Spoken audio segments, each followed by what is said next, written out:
Hey guys, tonight we're tucking you in with a subject so unsettling, so wonderfully weird, you'll wonder if your family drama is really that bad after all. Inbreeding among European royals. That's right. We're diving into the luxurious, drafty castles and surprisingly shallow gene pools of Europe's crowned heads. The folks who brought us centuries of politics, palaces, and the occasional family reunion, where the family tree is more of a circle. So before you get cozy, take a second to like this video and subscribe. But only if you actually enjoy this sort of ridiculous historical insomnia fuel. Leave a comment telling me your royal nickname if you would marry your cousin for the throne.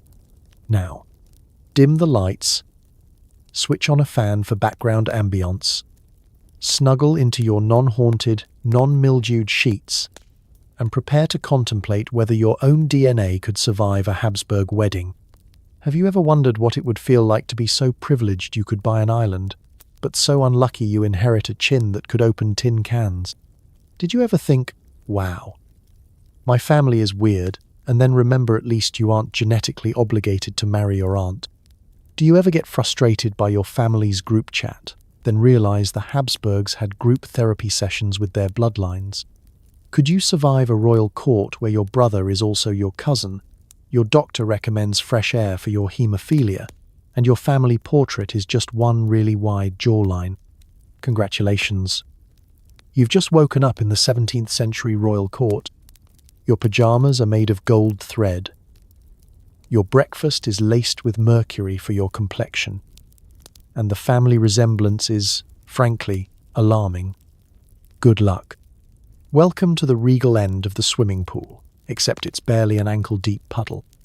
As a European royal, you're here because centuries of your ancestors looked at their family tree and decided, why branch out? The result? A family so interconnected, it's basically a living Venn diagram of bad decisions and even worse genetics. Let's set the scene. You awaken in a velvet-draped chamber, sunlight glinting off golden candlesticks, a canary singing somewhere near your disturbingly ornate bed. You stretch luxuriously, then immediately regret it because your hip clicks in a way that feels historical. A quick glance in the mirror confirms it. You look exactly like everyone else in the family gallery, right down to the unfortunate underbite and the nose that could spear a wild boar. There is comfort in tradition, but there's also a limit, and your jawline is it. You wander through the palace, and everyone you see looks vaguely familiar. The guards, second cousins, the cook, some kind of aunt twice removed, the stable boy, possibly your nephew, and your brother-in-law, depending on which chart you're consulting. The family resemblance is so strong that sometimes the artists don't even bother with individual portraits. They just paint the same face over and over, changing the background from moat to mountain view as required. The family tree in this household isn't so much a tree as it is a topiary in desperate need of pruning. Where most people's ancestry looks like a flourishing oak, yours is a hedge maze designed by someone who was both ambitious and easily confused. New branches rarely appear.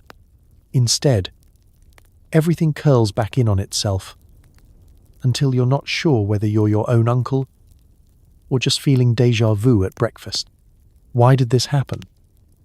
The answer is simple, in the way medieval logic is always simple.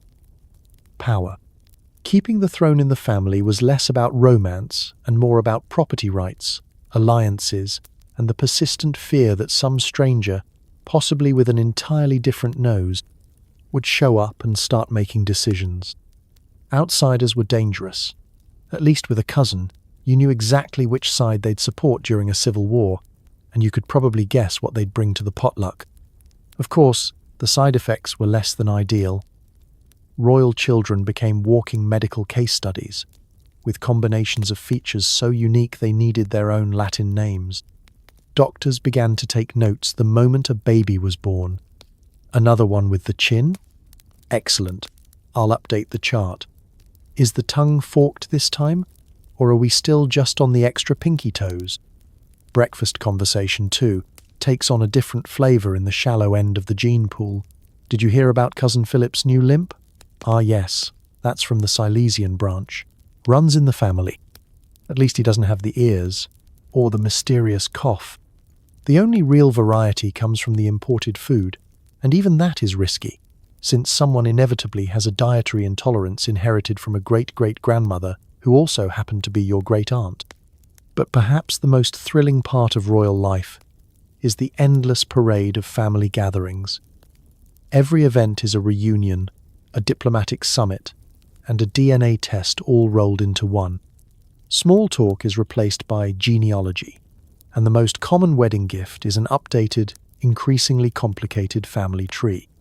At Christmas, you play Guess Which Cousin This Is, a game made even harder by the fact that everyone's named Charles, Mary, or Henry. If you can't keep track, don't worry. Neither can anyone else. Modern science has given us polite ways to describe the royal gene pool. Back then, they just called it tradition. You, on the other hand, call it your Tuesday. So as you shuffle through another day of stately processions and ceremonial banquets, just remember, you are the living, breathing product of centuries of why not? And it worked for your uncle, probably. You are living proof that a little variety goes a long way, or, in your case, doesn't. Punchline? Even with the entire continent to choose from, your ancestors always picked someone from the next castle over. At least you'll never have to worry about forgetting a birthday. Just check the family chart. And if you're ever asked to branch out, be careful. Around here, branching is strictly discouraged. Let's talk romance, specifically wedding ceremonies where everyone in the pews is related. As a Habsburg, Bourbon, or any self-respecting monarch, your soulmate is almost certainly your cousin. Invitations are easy. It's just the family WhatsApp group, minus the emojis. Now, you might think royal matchmaking involves lavish balls, poetic sonnets, and the occasional glass slipper. In reality, your love story is more of a political strategy meeting, complete with spreadsheets and the looming threat of geographic proximity. You're not searching for the one as much as you're hunting for the one whose bloodline won't cause an international incident, or at least not this week. Your match is a matter of urgent statecraft. Romance is a bonus if you're really lucky, and not a given. It's like swiping right on the only person at Thanksgiving dinner who isn't directly called uncle. Your mother, aunt, and about 12 other relatives have opinions on your wedding. It's not just about finding a spouse. It's about keeping the family lands together and making sure that Spain and Austria don't start World War -2 over a lost sheep. Every suggestion comes with a stern warning about what happened last time someone married outside the approved circle. The best-case scenario? You get to marry someone with a slightly different last name, but only because her father spells it with one extra silent Z. The royal wedding itself is a spectacle. Candles everywhere, perfumed flowers, and a guest list so interconnected it's basically a medieval LinkedIn reunion. There's that cousin who's also your second cousin, twice removed, but only if you count the French side. The priest gives a suspiciously specific sermon on the sanctity of family ties, pausing only to cough and mutter something about papal dispensations. You glance around the room and realize, with a small jolt, that you know everyone's embarrassing childhood nickname. If you're nervous about the first kiss, don't be. The most awkward moment is always the genealogy recitation, where someone stands up and reads out exactly how many great-grandparents you share. Congratulations, you're both descended from Margaret the Mildly Unhinged. It's like a wedding toast, except with more charts and less champagne. This isn't to say there's no passion. It's just that passion comes with footnotes. You might discover your spouse enjoys long walks in the royal gardens, prefers her eggs poached, and oh yes, has the same weak ankles as you. Small talk over breakfast becomes a guessing game of which family trait your children will inherit. Will it be the famous Habsburg jaw, the Bourbon melancholy, or simply a healthy fear of family reunions? Of course, this system isn't without its complications. When everyone is related, family feuds become international news. If you and your spouse have an argument, it's not just dinner conversation, it's a diplomatic incident. Uncomfortable silences echo through marble halls, punctuated by the distant sound of a chamberlain rewriting the succession order for the third time that week. The royal physicians have a field day. "I see you've both inherited the infamous Habsburg sleep apnea," he observes, as if reading off a menu. Family recipes are swapped right alongside family remedies. You find yourself comparing prescription ointments at breakfast, while your cousin bride offers to share her favorite leech for those stubborn headaches. Forget couples therapy. Here, it's all about comparing medical charts. Through it all, you persevere. Because, honestly, it could be worse. You could be a peasant with no say in the matter whatsoever, and at least your spouse has impeccable table manners. You get used to the fact that family trees are more like family wreaths, looping endlessly around in circles, with every new branch grafted onto an old one. As you drift off to sleep that night in your newly shared four-poster bed, you listen to the sounds of distant court musicians, and maybe, just maybe, the echo of your grandmother's voice gently reminding you to keep it in the family. After all, that's the royal way. And if you ever need to send a wedding invitation again, just forward it to the family group chat. You know they'll all be there. Ever wonder why royals keep marrying relatives? It's not love, it's logistics. The family motto is, keep out the outsiders, even if it means accidentally inviting in some very confused chromosomes. The crown is at stake, and apparently so is your dental health. Let's face it, when you're a European royal, your romantic options are limited by an ironclad rule. Trust no one who doesn't look like they could pass for your sibling in a dark hallway. It's not because you're short on admirers. There are always a few ambitious nobles with suspiciously detailed family trees circling the palace like hopeful pigeons. No, it's because the number one fear isn't heartbreak. It's a stranger's backside warming the throne and deciding to paint the banquet hall a new color. The logic is simple, in the way only centuries of fear, paranoia, and deep mistrust can be. Royalty is basically the original gated community, except instead of a homeowners association, you've got a council of elderly aunts with magnifying glasses and an encyclopedic memory for family scandals. The goal? Keep the property, the power, and the crown firmly within the same small group of people, no matter how many double chins appear in the next generation's portraits. Picture it. You're at a royal council meeting. Someone suggests opening the marriage market to a few promising young nobles from distant lands. Your grandmother chokes on her marzipan. The advisors gasp in horror. Outsiders? Here? Next, you'll suggest letting them vote. It's safer to marry your cousin who grew up 3 doors down. At least you know where they've been, and that their family doesn't worship at the wrong church, back the wrong claimant, or, heaven forbid, prefer a different type of sausage at breakfast. Of course, keeping the crown in the family comes with a few quirks. You grow up recognizing every guest at the palace ball, because you've already met them at every other wedding, christening, and Christmas dinner since you were old enough to waddle in silk stockings. By age 7, you can list the names of every eligible cousin, their bloodlines, and their major medical complaints. It's the original version of a dating app, except with more paperwork and slightly more plague. The stakes are high. Bringing in an outsider isn't just a risk to the family fortune, it's a risk to your legacy, your claim to the throne, and possibly your head. The history books are littered with horror stories about what happens when an ambitious noble, or worse, a foreign princess slips through the cracks. Before you know it, the court is overrun with new ideas, new fashions, and new in-laws demanding separate bedrooms and fewer pickled eels at state banquets. Chaos. But perhaps the most motivating factor is plain old money. Lands, castles, titles, and shiny trinkets are much easier to keep track of when they stay in the family. Marry your cousin, and the property line doesn't budge an inch. Marry an outsider, and suddenly you're negotiating over who gets the good tapestries and whether the neighbouring kingdom now owns half your forests. It's like the world's highest stakes game of Monopoly, except nobody ever flips the board, just the gene pool.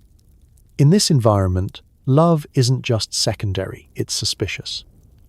The only thing more scandalous than a secret affair is genuine affection between spouses. If you get along too well, The courtiers will whisper that you're plotting something, or that you're planning to sell the family silver to the French. Emotional detachment is a skill. Passion is for poets, not for people with a coronation on the calendar. Over time, all this careful planning, marrying, and inheritance law produces a court full of people who are not just related, they're basically copy-pasted versions of each other, wandering around in brocade and lace, trying to remember if they've already been married to that particular cousin or if it's just the resemblance. The family resemblance is so strong that royal portraits look like limited edition prints, and the family dentist is on permanent retainer. So, the next time you see a royal family photo and everyone looks suspiciously like everyone else, remember, it's not just tradition, it's centuries of logistics, inheritance anxiety, and a desire to keep strangers off the good throne cushions. And yes, your dental health is the price you pay for every acre you inherit. In the end, the motto stands, keep out the outsiders. The crown is safe, the family line endures, and you're never more than one wedding away from a family reunion. Sleep tight, royal. Your DNA may be confused, but your ancestors are proud. You know you've made it when your chin has its own Wikipedia page. The Habsburg jaw isn't just a feature, it's a landmark, passed down like antique silverware, but with more medical bills. Artists dreaded painting your family because jawlines took up half the canvas. Let's take you into the heart of the Habsburg court, where the air is thick with incense, intrigue, and the soft clacking of overbites at breakfast.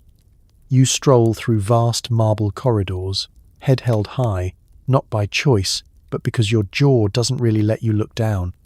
Servants bow as you pass, mostly out of respect, but possibly also out of sheer awe at the angle of your mandible. There's nothing subtle about the Habsburg chin. It arrives in a room 5 minutes before the rest of you. Geneticists today would call this mandibular prognathism. In the 16th century, it was simply known as the family resemblance. You and every relative in the palace bear the telltale signs. A chin like a battering ram, a lip that juts just so, and the ever-present question, will I be able to eat soup in public? It's not just a facial quirk, it's the dynasty's calling card. Habsburgs are basically Europe's answer to superheroes, except your superpower is confusing orthodontists and intimidating would-be usurpers with your profile alone. And if you thought this was just a rumor, let's check the family albums. The artists did their best. Renaissance painters, armed with nothing but oil paints and a prayer, were routinely summoned to immortalize the Habsburg features in all their glory. Before starting, they'd whisper a small prayer to Saint Apollonia, the patron saint of teeth. Then they'd get to work, 2 dabs for the nose, 5 for the cheekbones, and at least half the palate for the lower jaw. Many a portrait ended up looking like a normal face that slowly drifted south. Some canvases needed custom extensions. If you're a Habsburg, sitting for a portrait is a full-body experience. You have to angle yourself just right. If you turn too far, your profile might startle the court jester. At formal events, you develop a talent for smiling with your eyes and letting your jaw do the rest. Family banquets turn into impromptu dental conventions, with every conversation lightly echoing off marble and enamel. Of course, the famous jaw wasn't just a cosmetic detail, it came with a lengthy user manual. Eating required strategy. Soup? Only if it came with a straw. Apples? Sliced, diced, and preferably pre-chewed by someone with a different surname. The royal kitchens employed more than a few creative cooks, always on standby with a blender and a strong sense of discretion. Will your majesty be needing the usual mashed goose? Yes, and please, no hard crust on the bread. The last time, Cousin Leopold needed a week to recover. It's not just food. Speech can be a challenge when your family crest is a chin. The Habsburg lisp becomes legendary, a royal trademark as distinctive as the crown itself. Letters from ambassadors are full of awkward references to His Serene Highness's unmistakable pronunciation. Your proclamations echo through the throne room with an extra syllable or two, but no one complains, not out loud, anyway. But here's the thing. The jaw is more than an anatomical footnote. It's the living, jutting proof of centuries of royal ambition, stubbornness, and refusal to invite new DNA to the table. For the Habsburgs, the chin becomes both a symbol of unity and a cautionary tale. You're reminded at every feast, coronation, and awkward family painting that history's quirks live on in bone, cartilage, and the world's most distinctive family selfies. At the end of the day, you prop your jaw on a silk pillow and drift off to sleep, dreaming of a future where portraits come with airbrushing and soup is always served lukewarm. The world may change, but the Habsburg jaw endures, a monument to the risks of keeping the crown and the chin in the family. The punchline? In a world obsessed with beauty standards, you're a trendsetter. Just don't expect to find a jawline filter on any app. Yours is still one of a kind, and there's no brush in the world that can paint it away. Blood may be blue, but it's also dangerously thin. Haemophilia swept through royal houses like a very unlucky party guest, making a scraped knee a major diplomatic incident. If you're a royal, every paper cut is now a national emergency. Imagine waking up in a four-poster bed draped in velvet, sunshine filtering through stained glass windows, and somewhere in the palace, your personal physician is already worried about the state of your shins. As a royal, you are told from day one, no running, no roughhousing, and, for the love of all things holy, please avoid stairs, sharp corners, and, if possible, your own shadow. Your mother kisses you gently on the forehead and reminds you not to trip over the dog. It's not just about bruises, it's about the dynasty. At breakfast, you're flanked by nervous attendants and 3 court doctors clutching handkerchiefs, just in case you sneeze too forcefully. Breakfast itself is a minefield. Grapes? Potential choking hazard. Toast? Too sharp. Even your morning tea is closely supervised. What if you accidentally chip a tooth? It's all very glamorous, in the way that living in a bubble made of lace and well-meaning anxiety can be. You see, haemophilia isn't just a medical condition, it's a full-time royal crisis. In the age before band-aids, antibiotics, or even a basic understanding of blood, a nosebleed isn't just a minor annoyance, it's a potential headline in tomorrow's pamphlet. Prince bleeds on carpet, nation prays.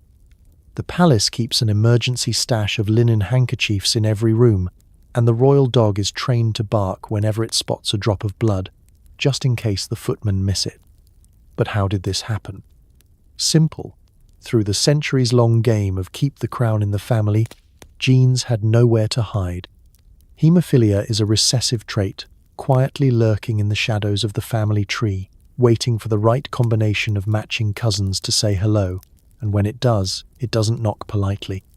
It barges in, upends the china cabinet, and makes your average stubbed toe the main topic at the next diplomatic summit. Take a stroll through royal history, and you'll find a long crimson trail. Queen Victoria, grandmother of Europe, passed the gene on to half her descendants, including the Russian Romanovs. Suddenly, being a Tsarevich in St. Petersburg meant more time with your feet up and less time playing with swords. Royal nannies became expert first responders, carrying little kits of rags, herbs, and whispered prayers for clotting. Social life for a haemophiliac royal is a balancing act, literally. You sit at the edge of every game, watching cousins play while you wave politely and try not to blink too hard. Horseback riding? Out of the question. Fencing lessons? The family physician nearly faints. Sometimes, if you're lucky, you get a pony on wheels, which is basically a plush throne on casters pulled by a footman named Otto. Public appearances become cautious parades, with extra guards, half to protect you from assassins, the other half to whisk you away if a rose thorn makes contact. Diplomats eye you nervously, calculating whether your faint limp is a sign of weakness or just an unfortunate run-in with a bread crust. Your wardrobe is tailored with padding in all the right places. Elbow guards, silk sleeves, reinforced stockings, a collection of medieval bubble wrap, each piece designed by a seamstress with the steady nerves of a bomb technician. The royal laundry room is an endless cycle of soaking out bloodstains, while gossiping about who will inherit next if you trip on the stairs. And if you do get hurt, it's time for royal medicine, which is a nice way of saying, let's try everything. Leeches, herbal compresses, maybe just a quick prayer and a letter to the Pope. Doctors gather, whisper, and debate. Someone suggests more fresh air. Another says, try boiled bark. Meanwhile, you're propped up on cushions, watching your relatives debate succession. There's nothing like a slow nosebleed to make everyone reconsider their position in line for the throne. By bedtime, you're exhausted, not from activity, but from a day spent dodging the furniture and the family tree's worst-kept secret. But you survive another day, padded, pampered, and keenly aware that your blood is both precious and precarious. The punchline? In a palace lined with marble and gold, the most valuable thing is a pint of royal plasma, and maybe a nice soft rug to land on, just in case. Spain's Habsburg dynasty is living proof that too much family time is hazardous. King Charles II, for example, had a family tree that was more of a tumbleweed, and a medical record longer than Don Quixote. Let's imagine you're waking up in 17th century Madrid, draped in silk and surrounded by royal portraits that all look suspiciously like your reflection. You're Charles II, the last of the Spanish Habsburgs, and you've inherited the greatest hits of every cousin marriage from Seville to Vienna. Your doctor stands at your bedside with a list of your morning ailments that's longer than the palace driveway. The good news is you're king. The bad news is your body is the European Union of Genetic Disorders. Breakfast is a family event, and, awkwardly, so is everything else, because the entire court is related to you in at least 3 different ways. Your sister is also your aunt, your uncle is your cousin, and your grandmother somehow appears twice in your ancestry chart. Your family tree, if you can call it that, is actually a tightly packed ball of roots with zero interest in sunlight or new DNA. Looking at it is less like reading genealogy and more like staring into a pot of spaghetti. You glance in the mirror. Prominent, lower jaw, sad Habsburg eyes, a jawline that would make a bulldozer jealous, and a complexion that's seen better centuries. As Charles II, your list of medical problems is legendary: epilepsy, developmental delays, weak limbs, and a digestive system that never learned how to keep a secret. Doctors come and go, each with new theories and fewer solutions. Mercury pills? Tried those. Holy water? Bathing in it daily. At this point, the only thing you haven't tried is just marrying outside the family. Court physicians hover nervously, whispering about royal afflictions while you struggle to finish a bowl of broth. Each meal is a high-stakes adventure. Chewing is a full-body sport, and digestion is more of a diplomatic incident than a biological function. Courtiers watch with the tense anticipation of a tennis crowd. Will Charles finish his soup? Will he survive breakfast? Stay tuned for the midday update. Your physical state is the talk of Europe. Ambassadors write home in code, describing you as delicate, pious, or in need of continued prayer. Foreign dignitaries approach with caution, unsure whether to bow, offer condolences, or send a fruit basket. Every time you trip on a carpet, rumours swirl from London to Rome. Even your royal marriage prospects are a matter of continental gossip. The running joke? Spain doesn't need another king, it needs a geneticist and maybe a nice, unrelated neighbour from down the road. It's not just you, though. The Spanish Habsburgs as a group become the poster children for why, maybe, just maybe, it's okay to let some fresh faces into the family. Generations of cousin weddings produce not only dramatic facial features, but a laundry list of health problems and an increasing tendency for everyone at court to be on first-name terms with the palace apothecary. Your family's motto could be, "We keep it in the family, for better or for much, much worse." As the dynasty crumbles around you, the burden of centuries of strategic matrimony lands right in your lap, along with a long line of royal titles and an even longer list of specialists on call. Your court is equal parts palace and hospital wing. Every holiday, Someone proposes a toast to the health of the king, and everyone immediately knocks on wood, throws salt over their shoulder, and silently reviews the inheritance paperwork. And yet, in true Habsburg fashion, you keep up appearances. Portraits show you on horseback, sword in hand, ready to defend the empire. The reality is you're more likely to sprain something climbing onto the horse than leading a cavalry charge. But image is everything. In the end, your reign is a cautionary tale for royals everywhere. Maybe next time send the wedding invitation a little farther afield. The punchline? When the family tree finally runs out of branches, the only thing left is a lesson. Sometimes it's okay to meet someone new at the palace ball. And maybe, just maybe, your family crest should include a nice, sturdy fence. Growing up royal means a life of luxury, plus nannies, tutors, and an uncomfortable number of uncles who are also technically your brothers-in-law. Family reunions are basically a genetics conference gone awry. Let's imagine your earliest memories aren't of playing in a backyard or sneaking cookies from the kitchen, but of being swaddled in silk, balanced on someone's knee, and gently corrected by 3 different nannies, all of whom claim to be related to you. In a palace, you're never alone. There's always a distant cousin lurking behind a curtain, a footman who might secretly be your second uncle, or a governess with a family chart in her apron pocket, just in case you forget who's who. The sense of family togetherness is so thick you could spread it on toast. Your days begin early with a gentle but insistent wake-up call from your wet nurse, who's already gossiped with the chambermaids about the state of your cradle cap. Then comes breakfast with your siblings, your cousins, and that one child who's always invited because no one is quite sure where he fits in the lineage. There are more titles at the table than spoons. And if you ever wondered whether royalty gets good cereal for breakfast, the answer is no. It's usually tepid porridge, maybe with a sprinkle of sugar if the country's finances are looking up.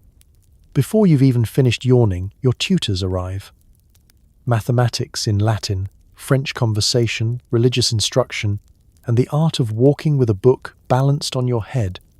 In between lessons, you're required to memorize family trees more complicated than calculus. This is your Aunt Maria, who is also your godmother, and, surprise, your third cousin once removed. She'll be teaching you embroidery. Or possibly the harp. She hasn't decided. Outdoors, you might be allowed a stroll in the gardens, under strict supervision, of course.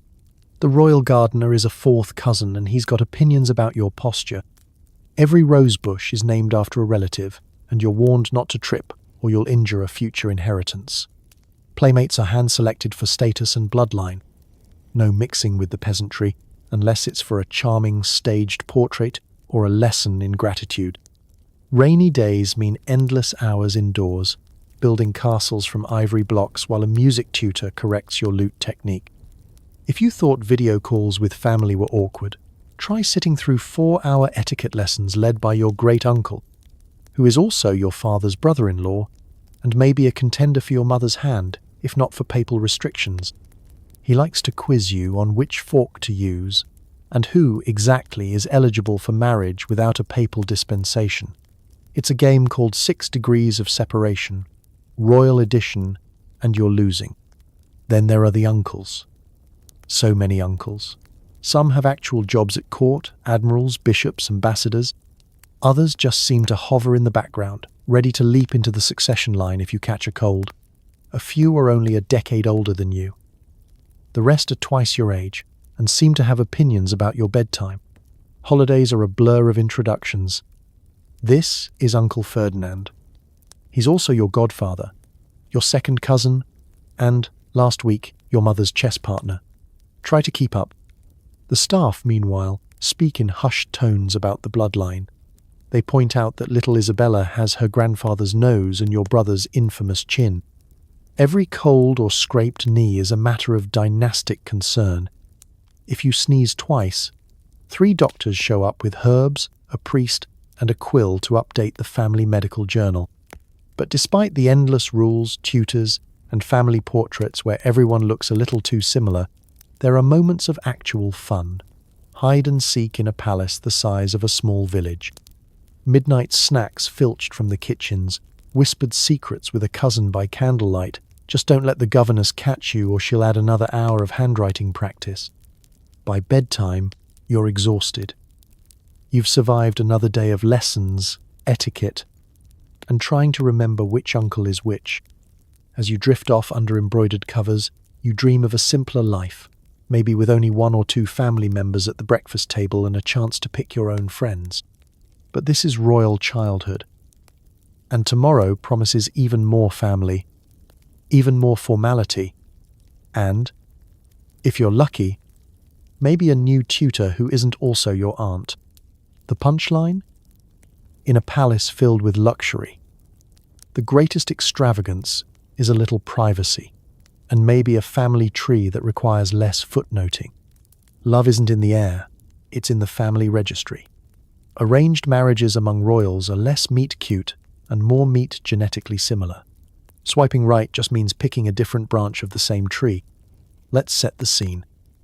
It's the annual royal matchmaking season, and you, freshly scrubbed, wearing your best ruffles, are paraded before a selection committee that includes your grandmother, 2 bishops, a diplomatic envoy, and at least 3 people who share your last name. Forget secret glances across a ballroom. Here, the only spark of romance is the click of a family signet ring as someone cross-references birth certificates. It's the world's most prestigious speed dating event, except everyone brought their own family tree, and the goal is to make sure the branches never stray too far apart. Your family is determined to make the best match possible. By best, they mean least likely to lead to war, most likely to secure an alliance, and ideally won't result in more jawline problems. If your intended spouse has a title, a castle, and at least 2 grandparents in common, congratulations, you're already halfway down the aisle.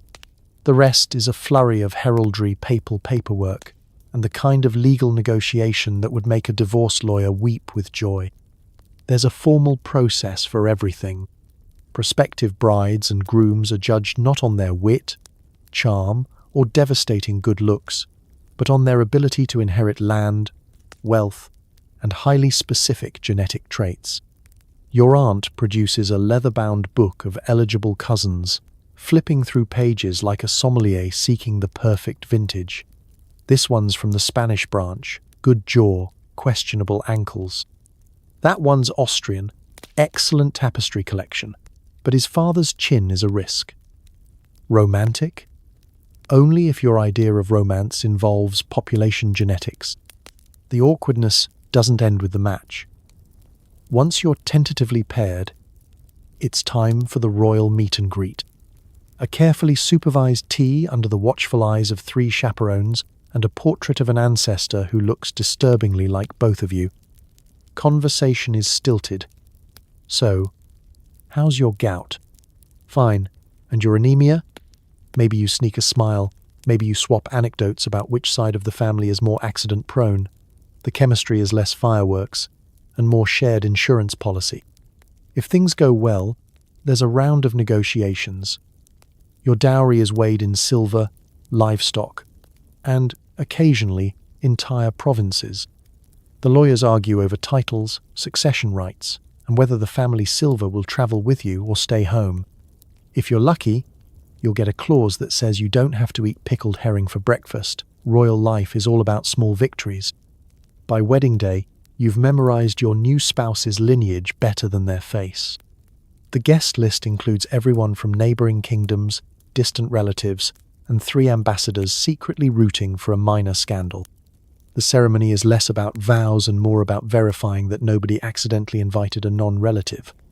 Even the flowers are probably recycled from your aunt's wedding. You might share a knowing look with your new partner.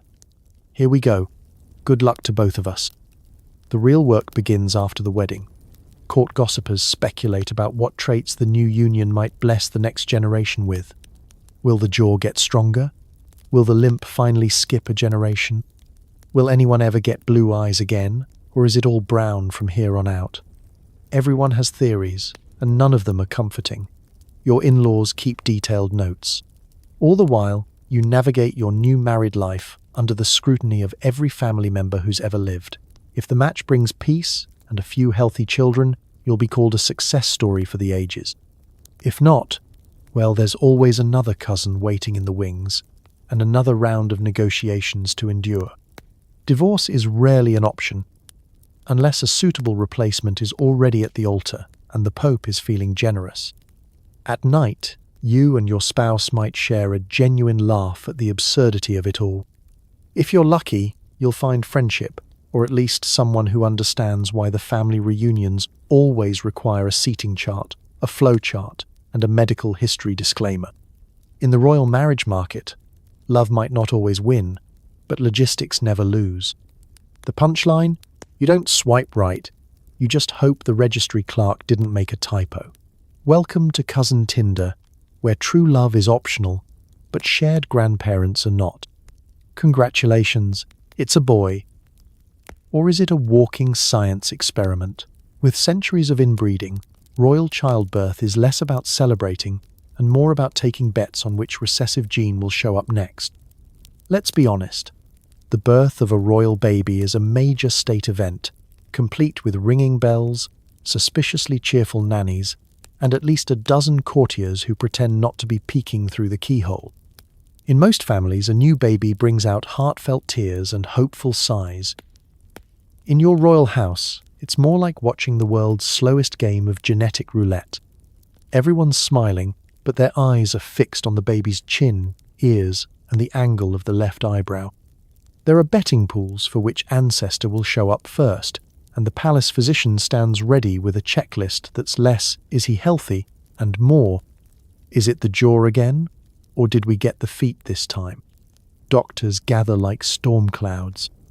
The royal midwife, who has seen more drama than a season of royal reality TV, swaddles the baby and hands him over to the head physician, a man whose greatest talent is hiding concern behind a fake mustache. The baby's features are examined under candlelight, debated, and then, very politely, compared to every ancestor's portrait in the gallery. Sometimes the resemblance is so strong, the baby could claim his own birthright immediately. Other times, there are hurried discussions about which side the new nose comes from. Meanwhile, the gossip mill churns. The nursemaids whisper about the baby's eyes. Definitely the Queen's line. Remember her uncle? And the toes. Did you count 6? Or is that just a shadow? The court is alive with rumours, hopeful prayers, and a healthy dose of denial. If the baby cries loudly, he's declared a born leader. If he's too quiet, he's thoughtful, just like great-uncle Francisco, rest his soul. Anything unexpected can be spun as a sign of royal destiny, or, at worst, brushed under a very expensive rug. For royal parents, the pressure is immense. Producing an heir isn't just about love or pride, it's national security, a diplomatic chess move, and sometimes, let's be honest, a genetic experiment that's gone on far too long. The family tree, already a masterpiece of convoluted branches and crisscrossed twigs, demands that every new addition come with healthy lungs, and ideally at least one functional jaw hinge. Too many babies have come and gone with names that barely made it onto the family chart, victims of both the times and the family's collective stubbornness. Of course, the challenge doesn't end at birth. Royal babies are monitored like experimental prototypes. Is he sitting up on time? Walking? Does he blink more with his left eye than his right? The nurse records every milestone and every mystery into a ledger that will one day be pored over by diplomats, doctors, and, inevitably, a biographer with an axe to grind. If the baby's first word is inheritance, nobody's surprised. Then comes the christening, a spectacle featuring enough gold lace and screaming babies to fill a cathedral. Every godparent is selected for their title, their relation, and their ability to pretend not to notice if the baby starts drooling sideways. The ceremony is filled with symbolic gestures and subtle glances, because everyone knows the real test isn't in the priest's blessing, but in whether the baby can sit through an hour of Latin without incident. Growing up royal means your every sneeze is a news item. Nannies hover with herbal remedies, court physicians schedule regular inspections, and at least one family member is always ready with a helpful anecdote about that time Cousin Wilhelm started teething early and grew up to lose Luxembourg. The family's collective anxiety hovers like a fog, ready to descend at the first sign of a limp, a cough, or, heaven forbid, a double crown. The punchline? In a family where recessive genes are practically a tradition, every royal birth is a cliffhanger, a cliff note, and a conversation starter for years to come. Congratulations again. It's a healthy royal baby. Or at least, it's healthy enough for now, and the odds, as always, are complicated. Doctors to the royals had a simple toolkit: leeches, questionable tinctures, and gallons of hope. If your genetic problems didn't get you, the treatments might. For royals, every cold was a near-death experience, and every doctor was just guessing. Let's take you into the heart of a royal sick room, a place of heavy curtains, flickering candlelight, and the perpetual scent of burning herbs and mild panic. You're a royal, so the minute you cough, the entire household mobilizes. Servants run for the doctor. The doctor runs for his bag of horrors. Family members gather at the door, whispering prayers and possibly updating the line of succession just in case. Your aunt brings holy water, your uncle brings brandy, and your mother brings a stern lecture about catching a chill after that walk in the garden. The royal physician arrives, resplendent in a cloak covered in mysterious stains and a beard full of medicinal crumbs. He starts by consulting the ancient Book of Humours, a medical guide that recommends balancing your black bile with equal parts hope and bloodletting. If you have a fever, you clearly have too much blood. If you're tired, you have too little. The solution is the same. Bring out the leeches. Yes, leeches. The wriggly miracle workers of medieval and early modern medicine. The doctor applies them with the precision of a man who's been paid by the pint. "Hold still, Your Highness," he says, placing the leech behind your ear and another on your elbow, and let nature take its sluggish course. The court jester peeks in, looks pale, and leaves quickly, lest he be mistaken for a candidate for spontaneous bleeding. Of course, bleeding isn't the only option. The royal medicine chest is a glittering display of questionable wisdom: jars of crushed pearls, dried beetles, mercury pills, and various potions that fizz, smoke, or simply smell like disaster. Mercury is a popular favorite, prescribed for everything from headaches to heartbreaks.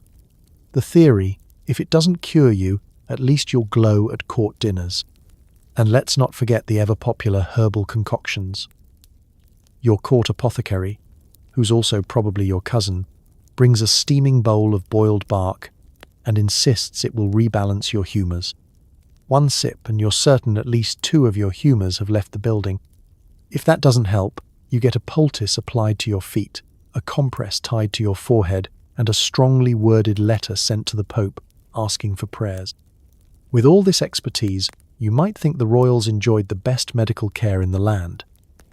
In reality, they enjoyed the most creative. If you survive the cold, it's considered a miracle, and the doctor takes credit. If you don't, your portrait gets draped in black velvet, and everyone pretends you looked much healthier in person. Diagnosing the royals is its own adventure. Without modern knowledge, every mysterious symptom is given a dramatic name: bruising, royal purpling, limp, noble stumble, chronic exhaustion, the royal malaise. Your cousin's infamous jaw is blamed on bad humours and not, say, the fact that his parents are also each other's cousins. Records are kept in beautifully bound ledgers, mostly so that future doctors have something to ignore when making their own wild guesses. Recovery is less about actual healing and more about surviving the treatments. Rest, they say, then proceed to keep you up all night with hot towels, gentle leeching, and the occasional surprise enema. If you make it through, you're praised for your resilience. If you don't, well, at least the royal funeral will be lavish. As you finally recover, or at least no longer actively bleed, you're sent back into the world with a warning. Avoid chills, avoid fruit, avoid sudden movements, and, above all, avoid cousins with coughs. Doctors smile, bow, and discreetly pocket the family silver before leaving. The punchline? The greatest medical advancement of all was simply living long enough to let the next doctor try something even more bizarre. In royal life, the cure was often just as deadly as the disease. But hey, at least you always had someone to hold your hand and another to bring the leeches. Painters became experts in creative interpretation. When faced with another Habsburg jaw, they'd pile on the jewelry, soften the lighting, and pray for an art patron who believed in miracles. Let's step into the lavishly awkward world of royal portraiture, where your official face is less a window to your soul and more a negotiated truce between reality, vanity, and whatever physical feature just happens to run in the family.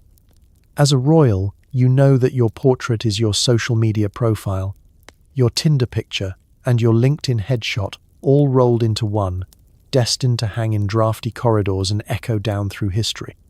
Unfortunately, it's also the one place the family jawline refuses to be subtle. You take your seat for the painter, often a trembling, sweating artist who's just spent the night weeping over his sketchbook, muttering prayers to every saint he can remember. He sizes you up. There it is, the infamous chin. It juts out like the prow of a flagship, confident, unstoppable, and completely immune to gentle flattery or artistic trickery. You can almost see him calculating the brushstrokes, wondering if maybe, just maybe, this time he can soften the angles without anyone noticing. The solution, as every royal artist learns, is strategic distraction. Bring out the pearls. Drape yourself in as many velvet sashes, gold chains, and heavy cloaks as humanly possible. Add extra lace at the collar, a high ruff that swallows the lower face, and perhaps a loyal spaniel on your lap to draw the eye downward. If all else fails, order a few more strings of pearls and pile on a crown so dazzling that viewers need sunglasses. It's the original form of Photoshop, minus the undo button. Lighting, too, becomes an art form. Painters request sittings only at the golden hour, when the setting sun blurs the outlines and hides inconvenient shadows. If the jaw refuses to cooperate, maybe a soft focus candle or the suggestion of a gentle fog. For the bravest artists, there's the daring three-quarter view, a subtle way of showing less jaw and more velvet sleeve. But portraits are more than just damage control. They're also political statements, carefully curated for posterity. The family insists on continuity, which means you must look like your ancestors, even if it requires a little artistic invention. You want to be remembered as dignified, noble, and if possible, only slightly related to your actual cousin. There are stories of painters who, in desperation, simply copied last year's portrait, changing the background from garden to battlefield and swapping the jewelry. Why reinvent the jaw? There's a hierarchy to royal portraiture. The older the monarch, the more forgiving the artist. Children get the cherubic treatment, rosy cheeks, tiny shoes, and soft hats large enough to shade any future prognathism. Adult royals receive the full package: regalia, orb, scepter, and maybe a helpful veil, artfully arranged to suggest mystery, and also block that one tooth nobody wants to remember. Sometimes the best solution is just to lean in, literally. Some Habsburgs and Bourbons strike defiant poses, heads held high, chins jutting like declarations of dynasty. Their portraits radiate confidence, or possibly stubbornness. The message is clear: yes, it's my chin, and yes, it's still in charge. Of course, not all commissions go according to plan. If a painter flatters too much, the family may accuse him of dishonesty. Not enough. And he might be sent to the country for inspiration, or just permanently. The most skilled artists balance diplomacy, biology, and sheer survival instinct. In private, they sometimes keep little sketches of what the royals actually looked like, sharing them with colleagues at the tavern as cautionary tales. As you leave the studio, pearls clinking, chin still resolutely present, you know your portrait will hang beside generations of similar masterpieces. The family resemblance will be impossible to miss, and future historians will puzzle over why all these monarchs looked like they could eat soup sideways. The punchline? Fashion fades, Empires crumble, but royal portraits, and the jawlines within them, are forever. At least you'll always be recognized at the family reunion. European peace treaties weren't signed, they were born, literally, in the marriage bed. Keeping alliances meant marrying your aunt, uncle, or whoever was next in line and available at the Christmas dinner table. Let's set the scene. You're not just a royal, you're a diplomatic chess piece with a pulse. As a young princess or prince, you grow up not on fairy tales of love and adventure, but on stories of alliances, betrayals, and the ever-present family tree that looks more like a game of Twister than genealogy. Every birthday, your grandmother gives you a new map of Europe and a stern warning about the dangers of falling for someone whose title doesn't come with at least a minor duchy. Marriage isn't a private affair, it's a spectator sport, and everyone from the court jester to the Holy Roman Emperor is keeping score. Your engagement is announced with the same gravity as a declaration of war, because, frankly, it sometimes is. Forget love letters and whispered promises. Here, your meet-cute is a banquet seating arrangement designed by a committee of diplomats, monks, and a very determined aunt. You don't get to pick your spouse, the state does, and by state we mean your parents, uncles, and, inevitably, someone who has a dog in the succession fight. The family council convenes. Who's available? Who's Catholic enough? Who hasn't already married their own sister? It's less of a wedding and more of a cross-continental Sudoku puzzle, with your life as the missing number. It's perfectly normal for your wedding party to include most of the crowned heads of Europe, all toasting your union with a mixture of relief, suspicion, and the hope that nobody will notice how closely related you really are. In fact, the only person not present is your future spouse, who's still in the other room signing a treaty with your cousin, or possibly drawing up an inheritance clause with your mother. Romance is what happens if there's any time left after the negotiations. And here's where it gets complicated. With a limited number of royal families and even fewer religions considered politically safe, you start running out of options. Before long, you're looking at your own family as the easiest solution. A nephew becomes a suitable candidate. An aunt is suddenly of marriageable age, again. At least you already know which side of the bed they snore on. Your wedding is less about vows and more about verifying signatures. There's the family notary, triple-checking that everyone is who they say they are, and the papal representative, ready with a dispensation for close relationships. Red, direct bloodlines. The cake is beautiful, but everyone is a little distracted, scanning the guest list to make sure no unexpected claimants have slipped in.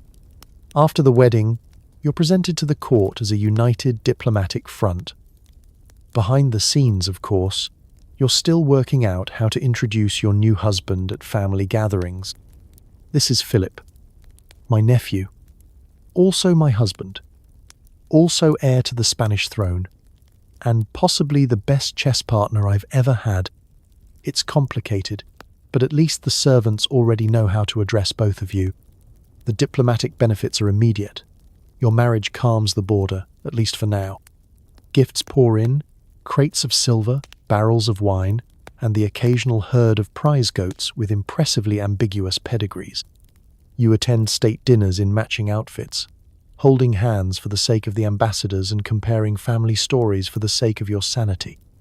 Every pregnancy is a potential treaty extension, every christening an international news event. Still, this tight web of familial alliances comes with downsides. Family reunions are awkward.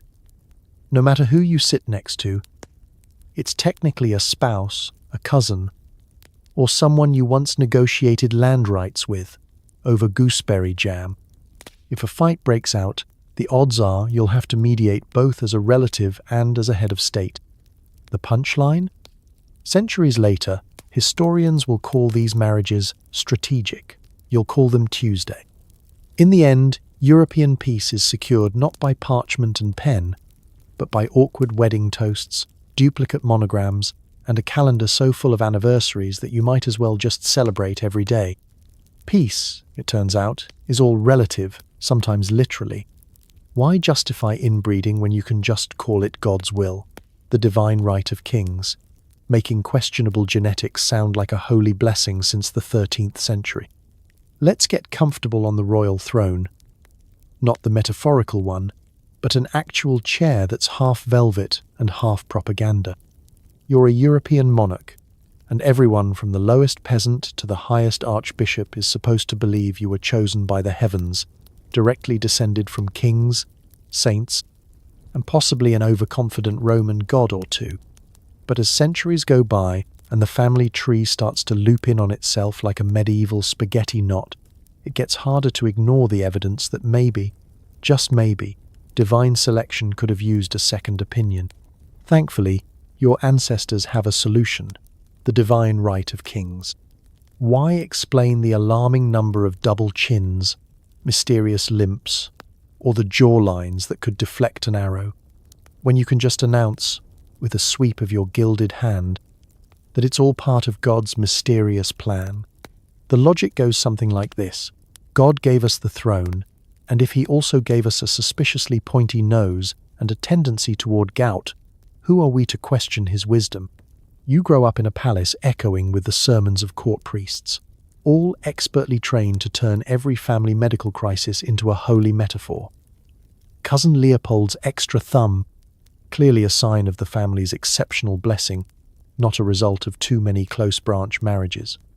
The king's habit of falling asleep in the middle of treaties, divine dreams, obviously, messages from heaven, not from centuries of inbred narcolepsy. It helps that most of your subjects can't read, and the few who can aren't about to publish an exposé. Instead, chroniclers and artists bend over backward to interpret every unusual trait as a mark of greatness. Have an unusually large chin? Ah, the better to speak wisdom. Born with one leg shorter than the other? Perfect for kneeling in prayer. Family portrait looks like a reunion of identical twins? Behold, the unbroken royal line. Of course, not everyone buys it, especially the neighbouring kings, who know a thing or two about their own divinely sanctioned family features. But for centuries, the divine right is the best PR campaign in history. It means nobody can question your reign, your choice of spouse, or your family's tradition of marrying first cousins, unless they're also prepared to question the Almighty. Most people would rather risk bad bread than blasphemy. Your advisors know how to work the system.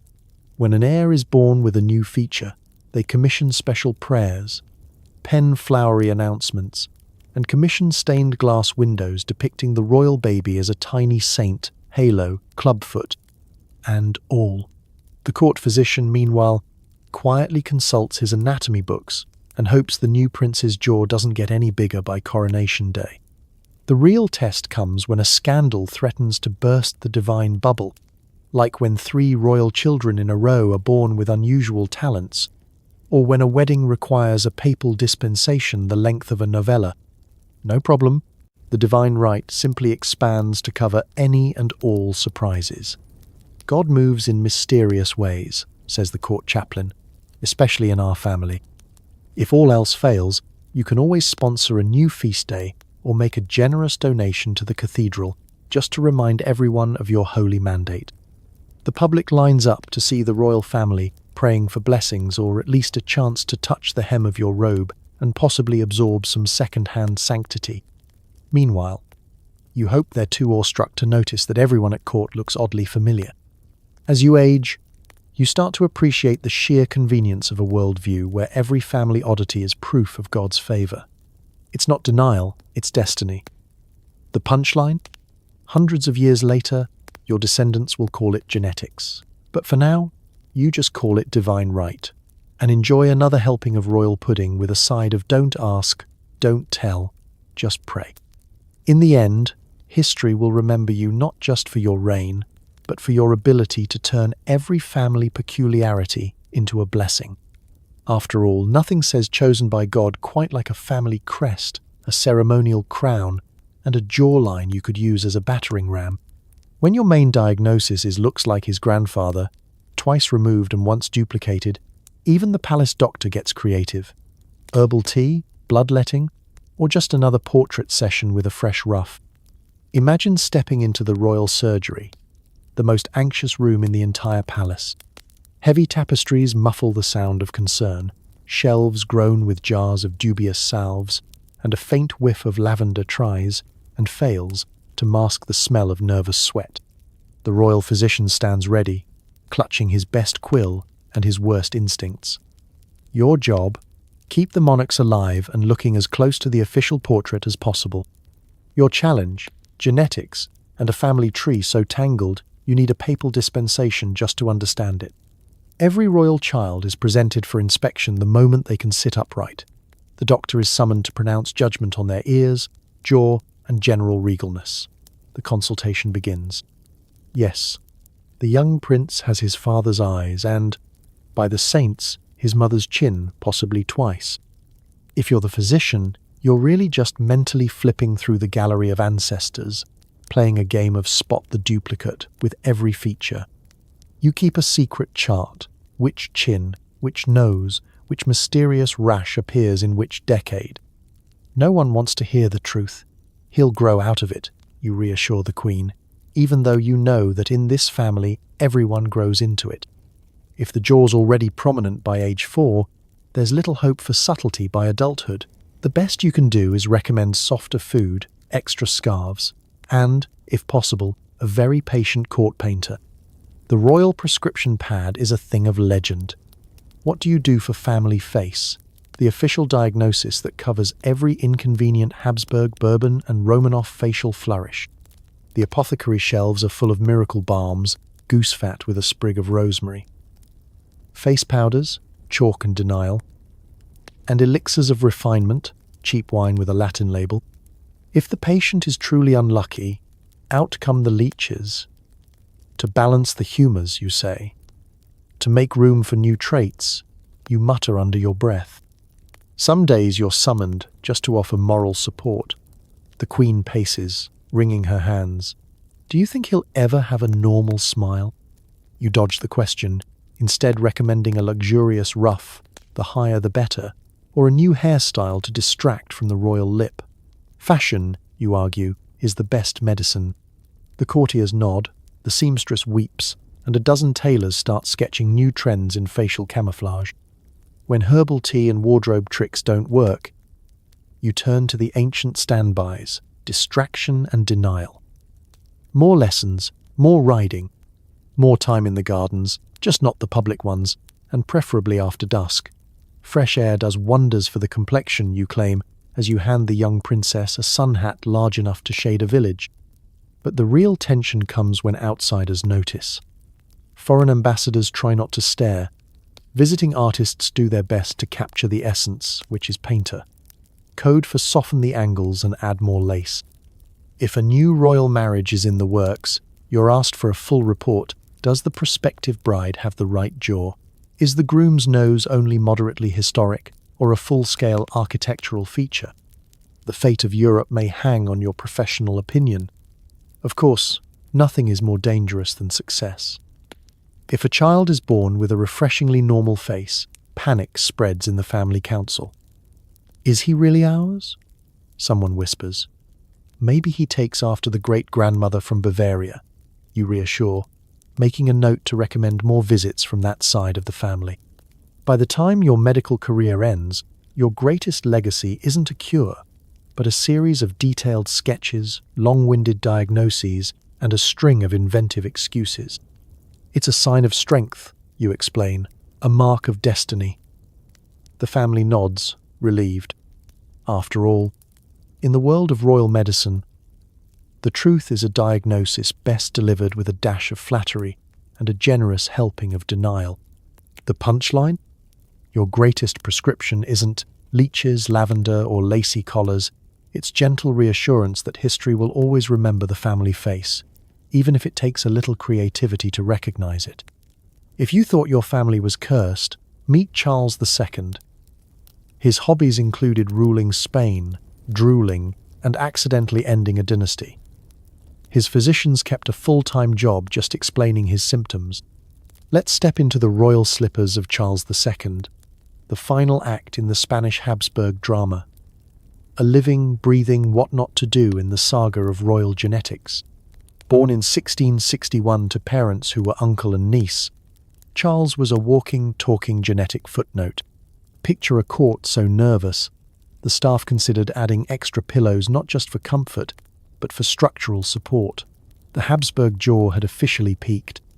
The family tree, at this point, wasn't a tree at all. It was a wreath. Charles's childhood was a parade of worried faces, soft foods, and tutors who specialized in managing expectations. Each new milestone brought fresh hope and fresh concern. He's sitting up. Someone would cheer, only to quietly note the drooling and the fact that Charles hadn't really learned to chew, just sort of moved food around until it found its own way. The court portrait artists stopped sketching from life and started working from memory. It was just easier that way. Every doctor in Spain, and a few imported from France and Austria, had a theory. Was it the stars? Bad air? Maybe just too much prayer and not enough exercise? The diagnoses came in waves. Rickets, epilepsy, chronic stomach problems, occasional bouts of not ruling, and, according to the court rumour mill, mysterious spells cast by jealous relatives. In truth, it was just centuries of cousin marriage finally running out of luck. Charles's daily life was a carefully choreographed ballet of caution.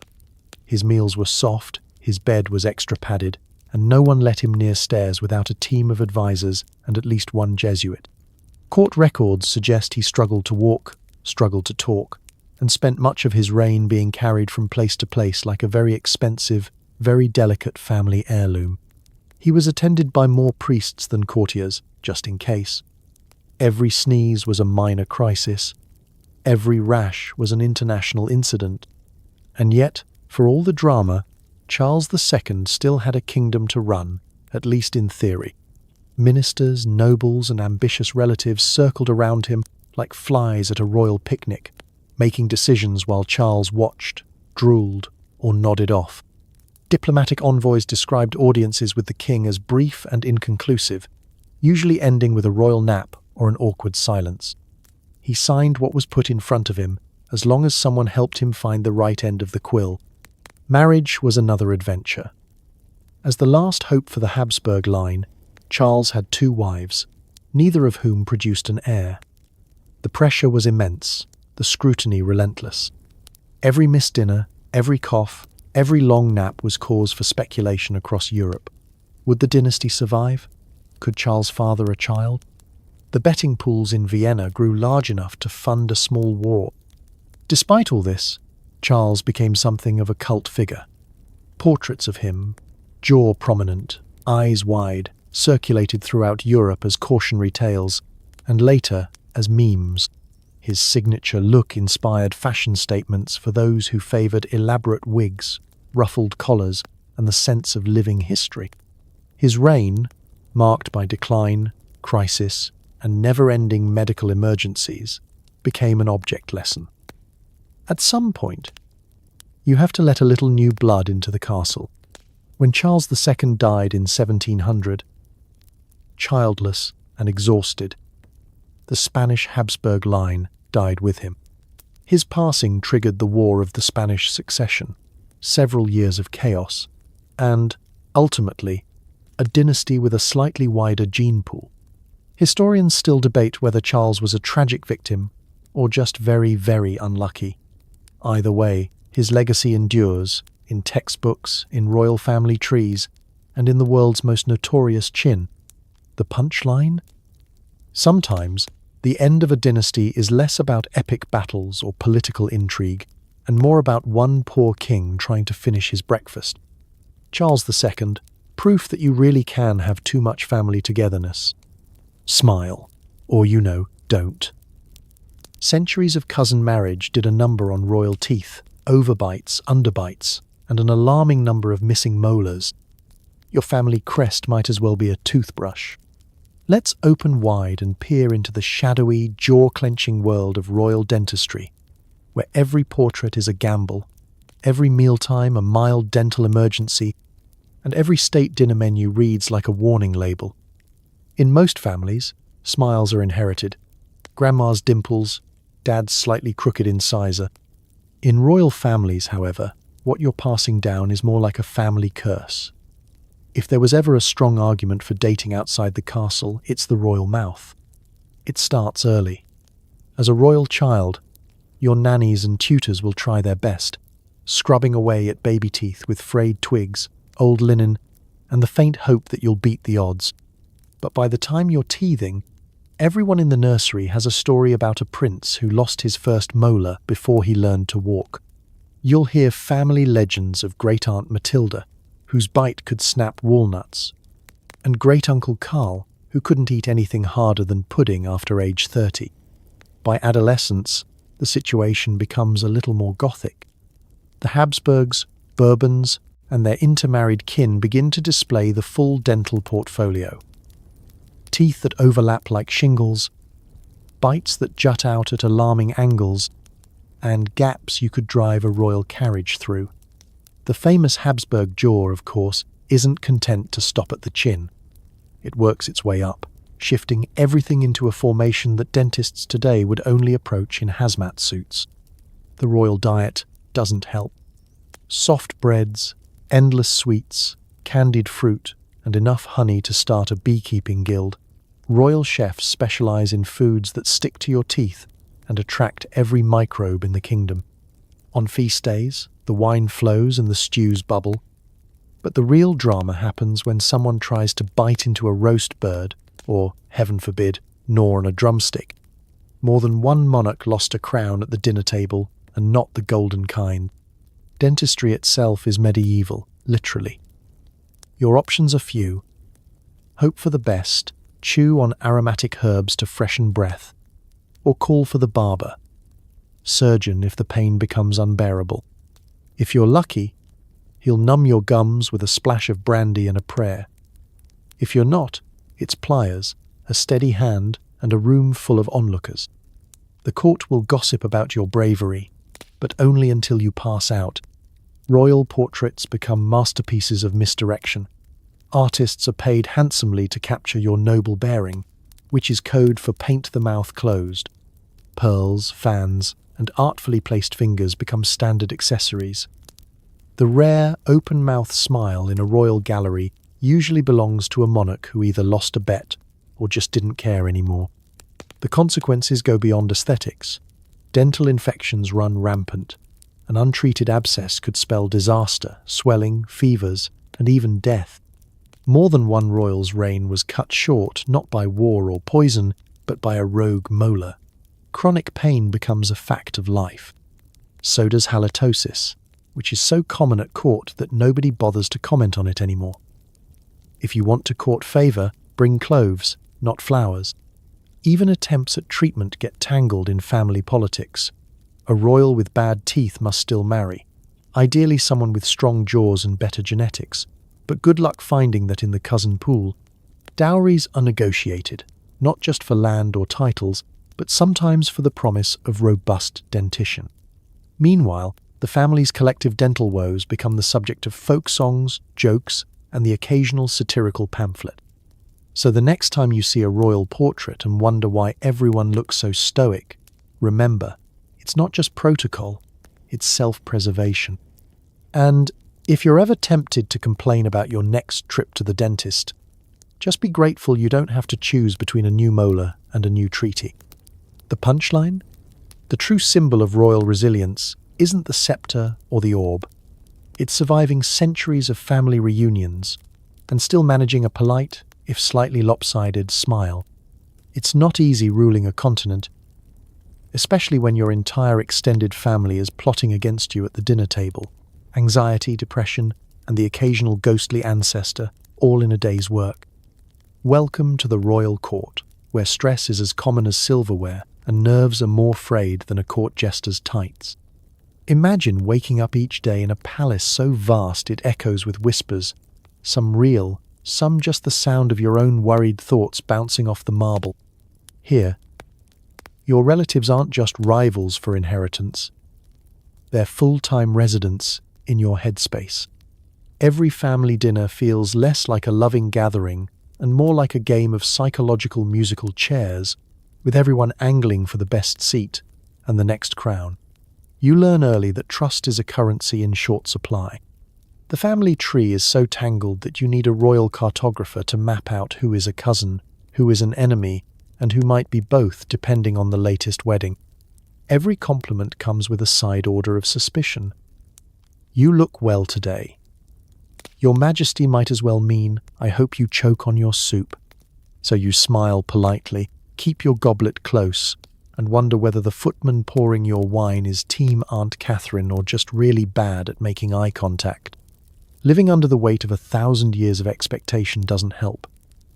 The pressure to produce heirs, keep alliances, and avoid scandal is relentless. Gossip is the court's lifeblood, and a single rumour can spiral into a diplomatic crisis before breakfast.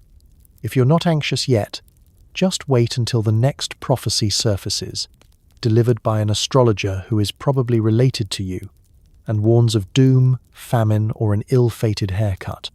As for therapy, forget it. The royal remedy for stress is usually take a walk in the gardens and maybe try not to think about how many cousins want your throne.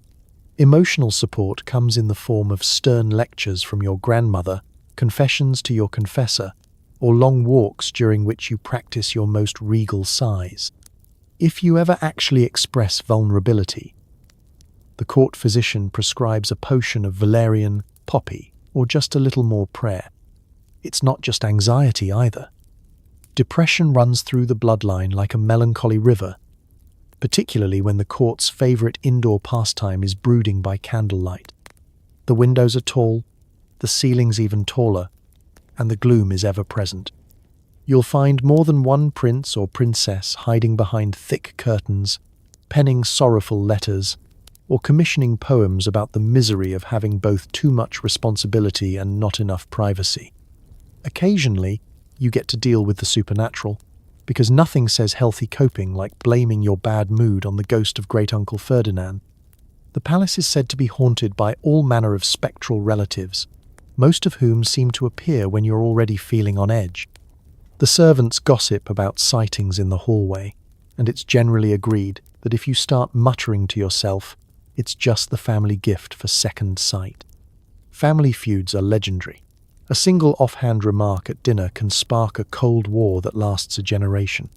You keep a mental list of who's offended whom, who's allied with whom, and which cousin is due for a mysterious hunting accident. Paranoia isn't a disorder here, it's a survival skill. Locks are checked, letters are double-sealed, and you never, ever turn your back at a masked ball. The court's coping strategies are equal parts creative and unhealthy. Some royal stress relief involves competitive falconry, excessive embroidery, or hosting masks where the main theme is try not to poison each other. Others develop obsessions with collecting exotic animals, commissioning elaborate gardens, or, if all else fails, retreating to a remote castle with nothing but a lute and their lingering doubts. In the end, you survive another day in the palace, surrounded by gilded walls, suspicious relatives, and just enough candlelight to keep the shadows at bay. The punchline? In royal history, mental health wasn't just a personal struggle, it was a family tradition. If you're feeling overwhelmed, remember, you're not alone. In fact, you're probably surrounded. Don't worry, Spain, you're not alone. The Bourbons of France had their own genetic woes, producing kings who were brilliant, bonkers, or both, sometimes in the same morning. Let's take a stroll down the gold-flecked corridors of Versailles, where powdered wigs, velvet slippers, and eyebrow-raising family trees are all the rage. Here in Bourbon, France, being royal means you're part of a lineage that boasts centuries of glittering spectacle, legendary love affairs, and enough family drama to power 100 opera houses. But it also means you're never more than a cousin's embrace away from an awkward family resemblance or a headline-making medical mishap.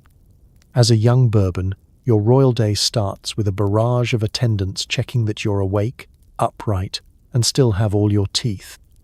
They whisper prayers that you'll inherit your mother's hair and not your grandfather's quirky personality. The family hope is always for another Henri IV, a king beloved by the people, energetic, clever, and capable of eating his way through a wild boar without cracking a tooth. But for every golden boy, There's a Louis who spends too much time consulting astrologers or hiding from his own reflection. The Bourbon dynasty is a living lesson in careful what you wish for. The quest to keep power in the family leads to marriages where the guest list is half the kingdom and the bride is also a second cousin.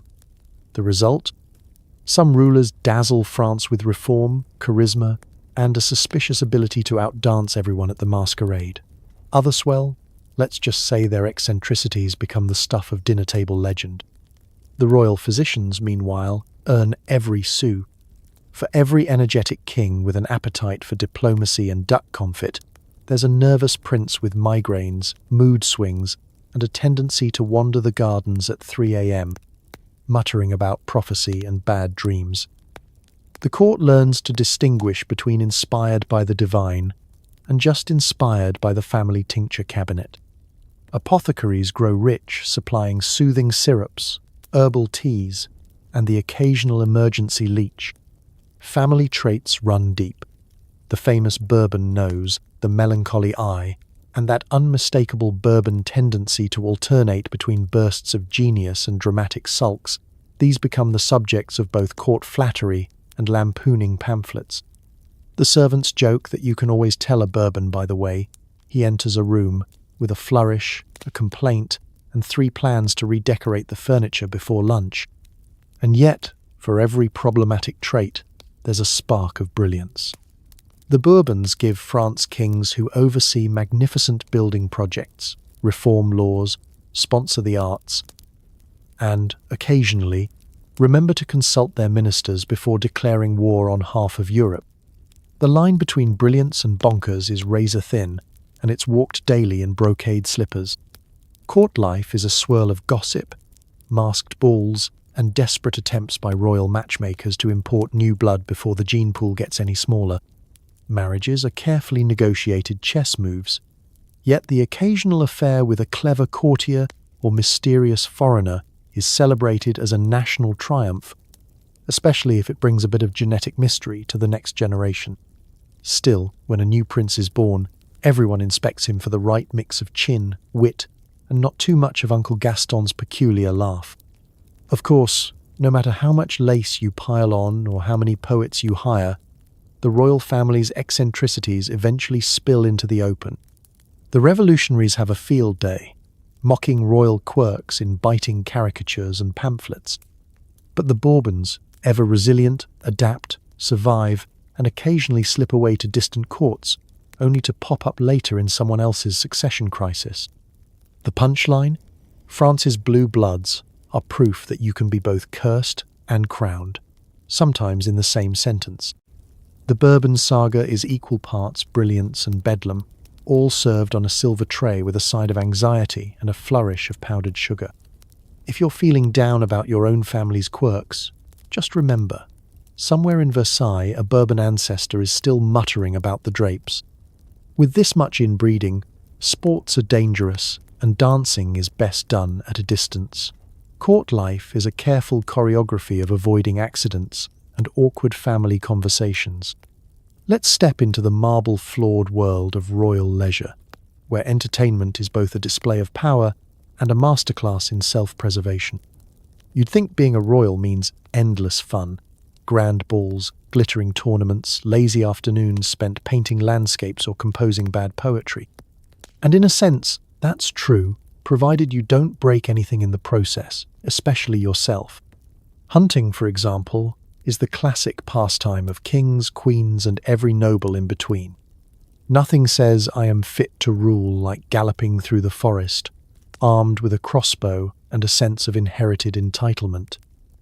But when the family blood is as thin as the royal patience, things get dicey fast. Haemophilia runs rampant. So every wild boar chase is accompanied by a doctor with a portable leech kit, a priest for last rites, and several nervous cousins ready to inherit. One bad tumble, and your next hunt is strictly for truffles in the safety of the palace kitchen. If the outdoor pursuits are fraught, indoor amusements offer their own perils. Take dancing. The court's greatest spectacle is the ball, a swirling mass of silk, lace, and, if we're honest, more than a few orthopedic shoes hidden under those fashionable hems. The royal waltz isn't just about grace, it's about spatial awareness, because one misstep can lead to twisted ankles, bruised egos, or the sudden realization that you're waltzing with your aunt. In some dynasties, the last cousin standing at the end of the night is the unofficial heir. Board games and chess are safer, though not immune to family drama. Chess tournaments are bloodless battles, except for the part where every loss is a minor diplomatic crisis, and every win might make you an enemy for life. There's always one uncle who takes the game far too seriously and insists that the rook's strategic advantage mirrors our family's ancestral holdings in Bohemia. You play along, mostly to keep the peace, and because the alternative, discussing your marriage prospects, is even riskier. Then there's the art of conversation, a courtly sport in its own right. Every remark is carefully weighed, every compliment double-edged. "You're looking especially robust this evening, Your Majesty," someone will say, which could mean anything from "you haven't fainted since breakfast" to "your jawline is less prominent than usual." You smile, nod, and make a mental note never to let that cousin choose the after-dinner entertainment again. If all else fails, there's music. The royal musicians perform with gusto, hoping to drown out the sounds of distant arguments and the clatter of family skeletons tumbling out of closets. Sometimes, a melancholy prince insists on playing the lute, filling the halls with tragic melodies and reminding everyone that the blue bloods have the blues. You applaud politely, even as you eye the exit. But even leisure time is tinged with a whiff of anxiety. Every gathering is a parade of family resemblance, an exercise in polite denial and a reminder of the stakes. If you're not careful, you might overhear two aunts negotiating the next marriage, or worse, debating who gets to supervise the next hunting expedition. Your safest bet is to join the younger cousins in the garden maze, where getting lost is preferable to being found by the matchmakers. And of course, modern gene therapy isn't an option. The closest thing to genetic improvement is a diplomatic marriage, ideally with someone who isn't already in the family portrait gallery. Until then, you learn to dodge, dance, and occasionally feign a limp to get out of especially dangerous pastimes. The punchline? Royal leisure is supposed to be relaxing, but with your family history, it's more like an extreme sport. You may not always win the hunt or master the minuet, but you'll always have a story to tell, provided you don't trip over your own lineage first. Every so often, a scandal rocks the palace. Someone marries a commoner, or worse, an Italian. New blood is seen as both a blessing and a threat. Family drama meets DNA diversification. Let's sneak behind the velvet curtains of royal life, where the real intrigue isn't just about succession, treaties, or who gets the last marzipan tart. It's about who's sneaking around the rules, daring to bring in a little genetic variety when nobody's looking. In a world where marrying your cousin is less a faux pas and more a family tradition, introducing new blood is a revolutionary act, a plot twist that could either save the dynasty or send the entire court into a collective faint. Picture the palace rumour mill spinning out of control. It starts with a whisper. The second princess is spending a suspicious amount of time in the garden with the new fencing instructor, who, gasp, doesn't even have a title. Before you can say gene pool, the gossip is everywhere. The Queen Mother clutches her pearls, the family chaplain schedules an emergency prayer session, and the royal genealogist starts stress-eating candied almonds. If the secret affair involves a foreigner, things get even spicier. The French cousin who falls for a dashing Italian merchant. Suddenly every banquet is laced with tension and the kitchen staff debates whether to add more garlic to the soup. The threat isn't just to the family honour. It's to the carefully curated collection of shared jawlines and ancient titles. New blood is a wild card, and nobody knows what to expect. Will the next heir have a new nose, or worse, a talent for cooking? For the guilty parties, every rendezvous is a balancing act. Meet in the gardens and risk being spotted by a gossip-hungry maid. Write secret letters and pray the courier doesn't moonlight as a blackmailer. Courtship is a covert operation involving elaborate signals, hidden doors, and the occasional loyal lapdog used as a decoy. You'd think they were plotting a coup, not a courtship. And yet, every now and then, the forbidden romance turns out to be exactly what the family needed. The black sheep of the dynasty marries a clever commoner, and, miracle of miracles, their children thrive. The court can't help but notice the sudden improvement in posture, teeth, and general energy levels. Suddenly, the younger siblings are quietly encouraged to take more walks outside the palace walls. Ancestral portraits are dusted off, searching for any plausible link to the new in-laws, so they can be retroactively upgraded to minor nobility for the family records. Of course, not everyone is happy about this influx of genetic novelty. The old guard grumbles about diluting the bloodline and worries that too many newcomers will spoil the royal look. There's a flurry of behind-the-scenes politics, with grandmothers lobbying for stricter matchmaking and court poets hired to write stirring verses about the glory of ancestral purity. Meanwhile, the rest of the court breathes a tiny sigh of relief every time the next royal baby doesn't have the family limp. Even the public plays a part. Sometimes, a royal romance with a commoner becomes the stuff of legends, beloved by the people and inspiring generations of romantic ballads. Other times, the scandal is buried so deep that even the official historians pretend it never happened. Still, you'll always hear whispers about the great-great-uncle who married a Spanish actress, or the distant aunt who eloped with her stablemaster, never to be seen at Christmas dinner again. The real secret? Every family, even royal ones, benefits from shaking things up. New ideas, new faces, and a little fresh DNA are often just what the doctor ordered, even if the court physician would never say so out loud. Over time, those scandalous affairs become less shocking and more celebrated, at least until the next generation finds a new way to cause trouble. The punchline? History remembers the bold, the brash, and the slightly scandalous. Sometimes it takes a secret affair to save the royal line and give the next portrait painter a little something new to work with. Nobility had access to everything sweet, sticky, and bad for you. With genetic diseases, dental problems, and a diet of sugared meats, your royal intestines are doing acrobatics. Let's head to the banquet hall, where gold plates gleam and the aroma of roast everything wafts through the air.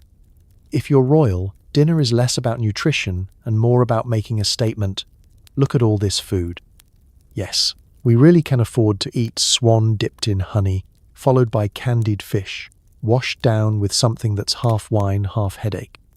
Your ancestors spent centuries amassing land, power, and titles, but what really makes them proud is the sugar mountain growing in the kitchen pantry. The modern concept of healthy eating does not exist here. Vegetables are what your horse eats. Fruit is acceptable, but only if it's boiled, baked, or rolled in sugar and shaped like a tiny bird. The real showstoppers are the meats, goose, peacock, veal, often drenched in sweet sauces, sometimes sprinkled with cinnamon, and always challenging for your already struggling teeth. If you can chew it, you can eat it, which is both the family motto and a low-key warning from your molars. Royal desserts are a competitive sport. Every chef in the palace is out to impress. Marzipan swans, towers of spun sugar, and cakes taller than your younger siblings line the buffet table. There's a sense of urgency to it all. Eat fast, before the next course arrives, and before your cousin grabs the only candied chestnut that isn't stuck to the tablecloth. At court, dessert isn't the end of the meal. It's the highlight, the main event, the part that makes the dentist rich and the family crest rattle in its frame. The downside? Well, let's just say the royal intestines have seen better days. There's a reason why so many portraits show kings and queens seated. Standing for long periods is risky business after 3 servings of honeyed pigeon. The royal physician is always on call with an arsenal of remedies, ranging from just walk it off to let's try leeches again. Herbal teas, poultices, and the occasional emergency prayer are standard. If you survive dinner without developing a mysterious rash or a sudden urge to compose a will, you're already ahead of the game. Dental drama is inevitable. Sugar isn't just a treat, it's a recurring villain. Royal smiles get rarer as the years go by, replaced by tight-lipped grins and the sudden popularity of hand fans. Toothaches are so common that sugar face becomes an unofficial diagnosis. The unlucky end up with holes in both their crowns and their teeth, and every court painter learns to flatter the mouth or, better yet, just skip it entirely. And yet, the diet never really changes. Court cooks resist innovation, mostly because tradition means never having to explain why the soup tastes like apricot jam. The only time anyone considers a lighter menu is when a foreign ambassador shows up with a warning about the dangers of gout. Even then, the effort lasts a week, tops, before everyone falls back into their old, sticky ways. Gout, heartburn, and mysterious digestive complaints become the family's most enduring legacy, after the jaw, of course. Social status is measured by your ability to digest the indigestible. The more exotic your food, the higher your rank. If you can down a glazed peacock wing without wincing, you've arrived. If you can smile afterward, you're a legend. The punchline? For all their wealth and privilege, the royals can't buy a better diet or a better night's sleep after banquet season. If your stomach's rumbling as you drift off tonight, just remember, at least you didn't have to fight your cousin for the last candied eel. In the world of royal cuisine, more sugar usually means less sense, and probably, by morning, less sleep. When even the spaniel has a healthier family tree than you, you know things have gone wrong. The palace pets sometimes outlived their owners and definitely looked better in portraits.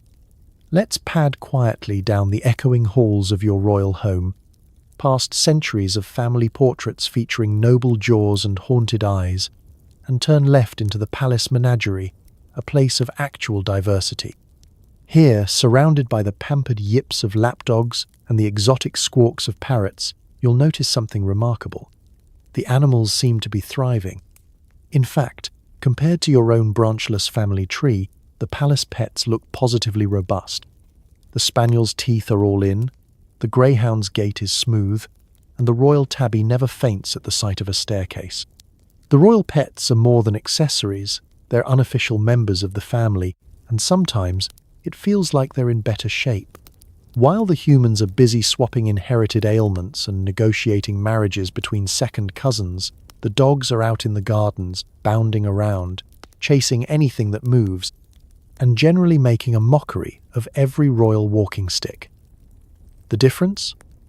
The spaniel's parents weren't also cousins. The poodle wasn't forced to marry the bichon for the sake of European stability. Court painters quickly realized that animals are the real stars of the palace. When commissioned for a family portrait, there's always at least one spaniel or parrot included, partly because it's fashionable, but also because the pets, unlike their owners, don't have to be painted in profile to hide an unfortunate jawline. In some cases, the dog sits front and center, eyes bright, coat gleaming, while the king lurks in the background, expression stiff and mouth firmly closed. Sometimes, you wonder if the artist secretly wanted to swap subjects entirely. Palace pets lead lives of absurd luxury. Silk cushions, golden bowls, their own set of attendants. The parrots are fed imported fruit. The cats nap in sunbeams that have never once touched the muddy shoes of a stable boy. Rumour has it that the Queen's favourite spaniel has better medical care than most of the royal family. When he limps, the physician is summoned at once. Herbal poultices, warm compresses, and even a handwritten letter to a famous Italian dog doctor are not out of the question. Meanwhile, if you sprain your ankle, you're lucky if anyone notices before dinner. It's not just the mammals either. Exotic birds, turtles, and even the occasional pet monkey fill the palace with chatter and mischief. Their only job is to be entertaining and occasionally to upstage the grandchildren. A visiting dignitary once remarked, "The macaw speaks better French than the dauphin." The courtiers laughed, but only because it was probably true. Sometimes, palace pets even outlive their royal masters. After all, the dogs and birds aren't subjected to endless state banquets, forced marches, or cousin marriages. When a particularly beloved dog passes, the mourning can be as elaborate as any state funeral, complete with flower wreaths and solemn speeches. The dog's portrait is given pride of place in the salon, right next to the king's, and everyone agrees that the spaniel's eyes seem to twinkle with a hint of superiority. The real irony? The palace pets, with their sensible breeding, varied diets, and ample exercise, are a walking lesson in everything the royal family could be doing differently. If only the king had let the poodle handle the marriage alliances, maybe Europe would have been a little less dramatic and a lot more genetically sound. The punchline? The true winners of the royal court aren't always the ones with titles and land. Sometimes, it's the ones with 4 legs, a wagging tail, and a pedigree that doesn't look like a crossword puzzle. When it comes to survival, maybe the royal family should have asked the spaniel for advice. Sure, marrying a cousin sounds strange, but for the Habsburgs, it was less taboo and more Tuesday. In the world of royalty, love is patient, love is kind, love is always from within the same family. Step into the romantic halls of a Habsburg palace, where the air is perfumed with rosewater, court musicians tune their lutes, and the guest list for your next dance is composed entirely of relatives. The concept of forbidden love here means falling for someone with a last name you can't pronounce on the first try. The family motto might as well be, if you're not at least a little related, are you even trying? Arranged marriages are the order of every day, and falling in love is less about lightning bolts and more about diplomatic paperwork. Aunt Maria is not only your matchmaker, she's probably your cousin and possibly your future mother-in-law, depending on how the negotiations go. You're presented with a neatly folded list of potential spouses, all charming, all titled, and all, without exception, somewhere on your family tree. It's less of a choice and more of a process of elimination by nose shape. The court poets do their best to make it sound romantic. Ode to My Dearest Second Cousin Once Removed doesn't have the same ring as Romeo and Juliet, but in these marble corridors, it's a classic. The family historian is always on standby, with a helpful chart and a warning not to mix up the Silesian and Austrian branches again, last time, that led to a dinner table standoff and a minor international incident. If you do manage to fall genuinely in love, congratulations. You get a slightly nicer dowry, and perhaps a little less suspicion at family reunions. The rest of the time, it's all about keeping up appearances. The wedding is a grand affair, full of splendor, endless candles, and at least one priest nervously clutching a papal dispensation. The guest list? A living map of Europe's most exclusive gene pool, plus a handful of foreign dignitaries there to pretend this is all perfectly normal. As newlyweds, you settle into married life with all the enthusiasm of 2 diplomats signing a non-aggression pact. Breakfast is a polite exchange of titles and mutual reassurance that, yes, you do both like boiled eggs, and yes, you did both inherit the family chin. Romance is a whispered conversation on the palace balcony, out of earshot of the family council debating which cousin gets the next inheritance. Over time, tradition settles in. The family tree grows ever more circular. Children arrive, each greeted with both joy and a discreet physical inspection. Strong jaw. Excellent, the nursemaid declares. Toes in order. No repeats of the Prague situation. The royal physician is on call, just in case, with a collection of family-friendly remedies and the occasional prayer for good measure. Of course, there are the awkward moments. Anniversary gifts get complicated when you're not sure if you're celebrating a marriage, a baptism, or the founding of a new family branch. Holidays are a parade of aunts, uncles, and second cousins who double as your in-laws, exes, and sometimes both. The court's favorite game is Guess Who's Related, which is less about strategy and more about how well you've memorized the family Bible. Still, love, or at least fond tolerance, usually prevails. There are moonlit walks through the palace gardens, candlelit suppers, and the occasional shared laugh over the family portraits. You find comfort in knowing your partner understands your world, mostly because they share half your childhood memories and the same tendency toward a stubborn overbite. The punchline? For the Habsburgs, love really is all in the family. When outsiders gasp, the family just shrugs. It's not incest, it's tradition. And if you ever need relationship advice, just ask your aunt. She's also your cousin, and probably next in line to be your mother-in-law. Fast forward to today, modern royals try to marry for love and diversify the gene pool. But the past lingers on, with tabloids tracing every awkward jawline back to the Habsburgs just to keep things spicy. Welcome to the era of royal reality TV, designer fascinators, and 24-hour tabloid coverage.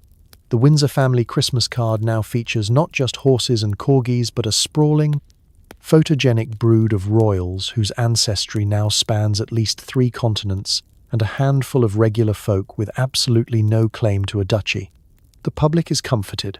Finally, a little variety.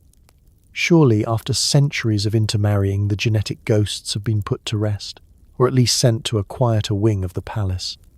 But let's be honest, the shadow of royal inbreeding is hard to shake, even if the bloodlines are finally branching out like a respectable oak instead of a tragic topiary.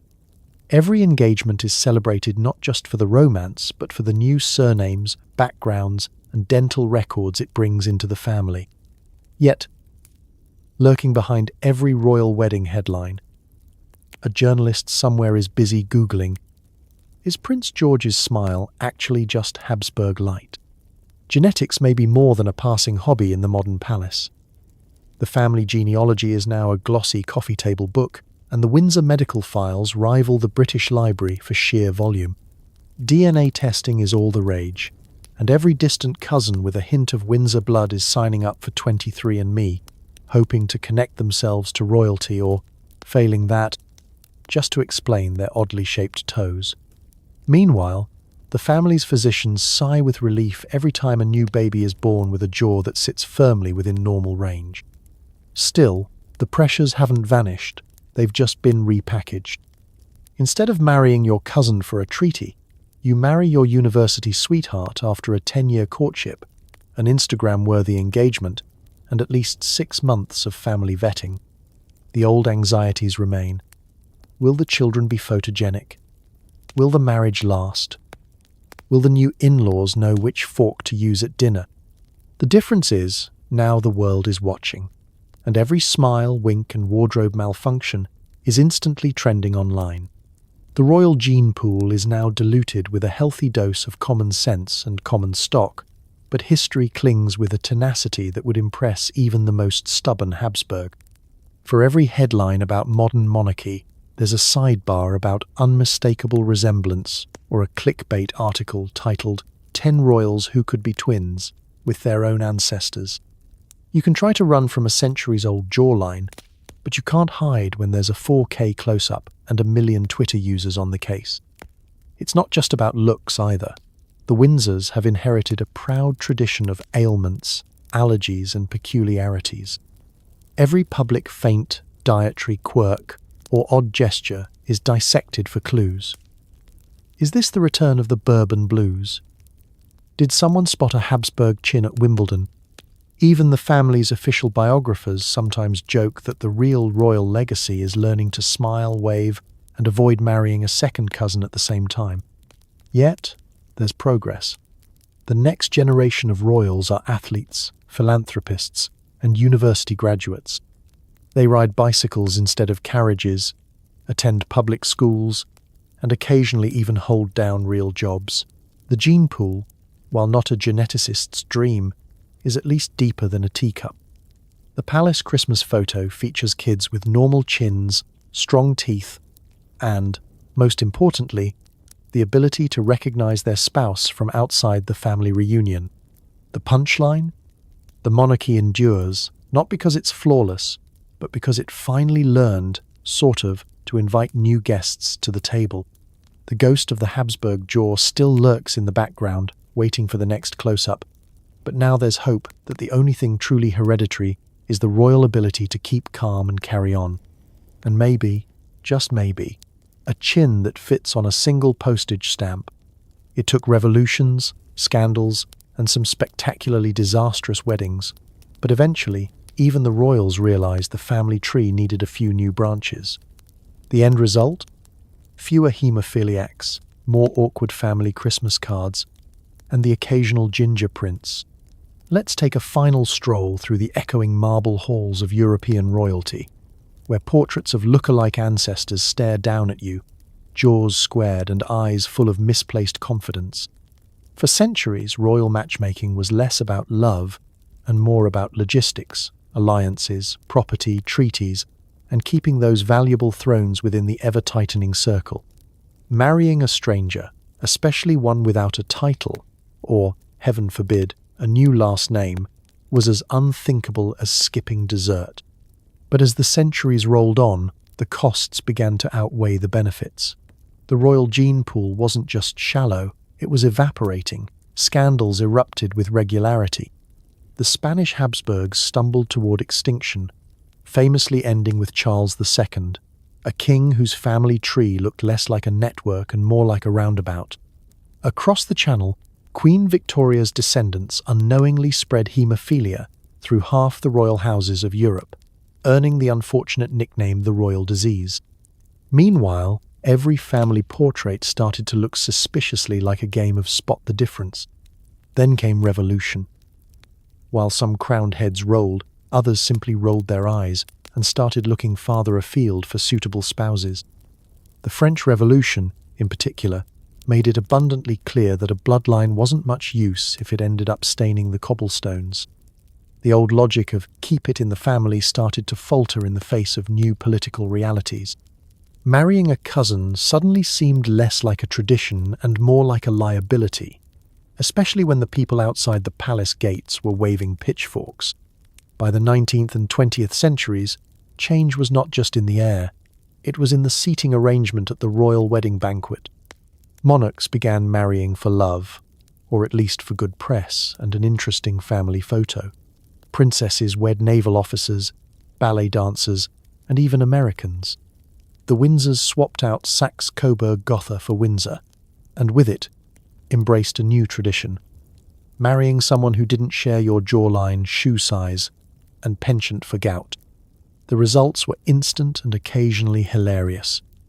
Royal babies were suddenly born with hair colours that no one could account for, hence the rise of the occasional ginger prince. Family gatherings became a babble of languages, traditions, and the odd in-law with very strong opinions about tea.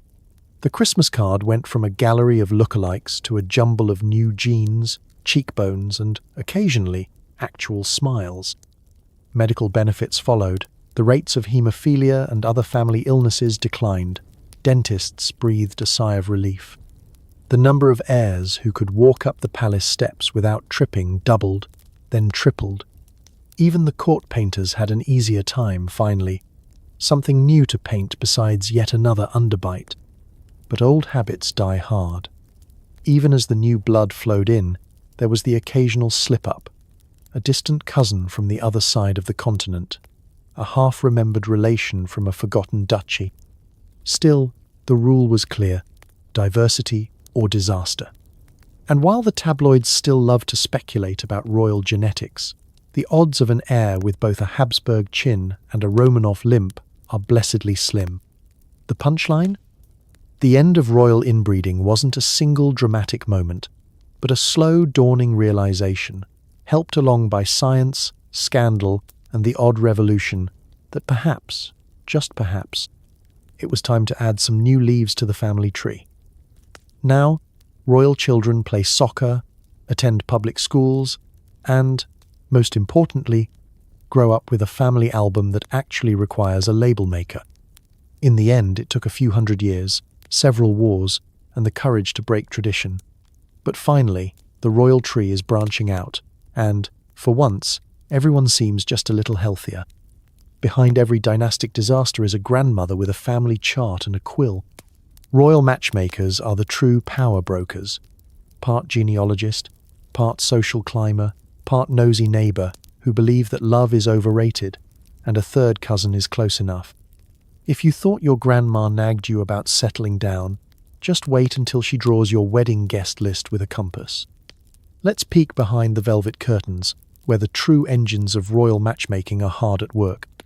There, seated at a walnut writing desk, surrounded by stacks of crumbling parchments and teetering teacups, is the Queen Grandmother, the master strategist of European matrimony. She doesn't just know the family tree, she prunes, grafts, and, when necessary, quietly deletes awkward branches. No one remembers who made the last trade deal with France, but everyone knows which grandmother engineered the marriage that secured a kingdom, a truce, or, at the very least, a few good years of peace and better porridge. From the moment you could walk, your fate was in her hands. Forget fairy tales about falling in love at a ball. Your destiny arrived as a list of suitable cousins, rated and ranked.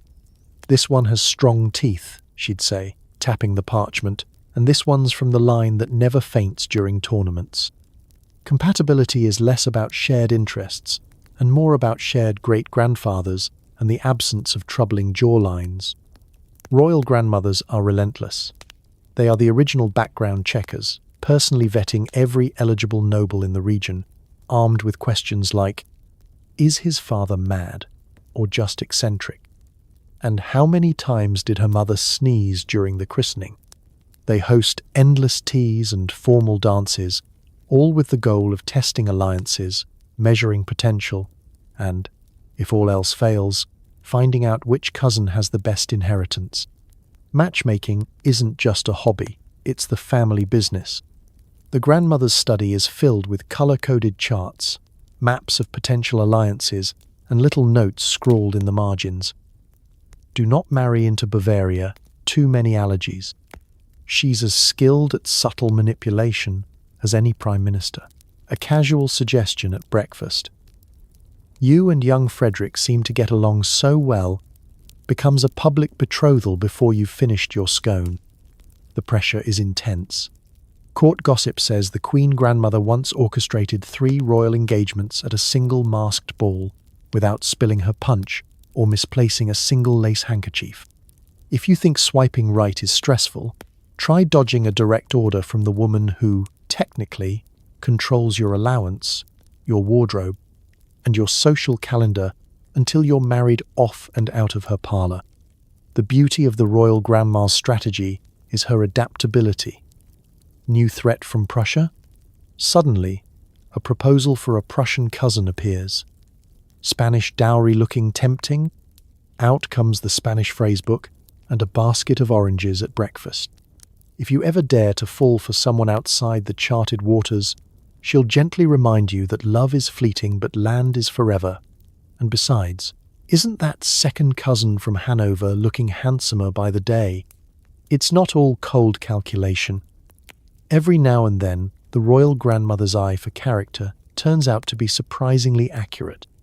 The oddest matches sometimes produce the happiest couples, or at least the most photogenic children, and, occasionally, she even lets a real romance slip through the cracks, provided it doesn't risk the crown, the treasury, or Christmas dinner. As years pass, her legacy lives on.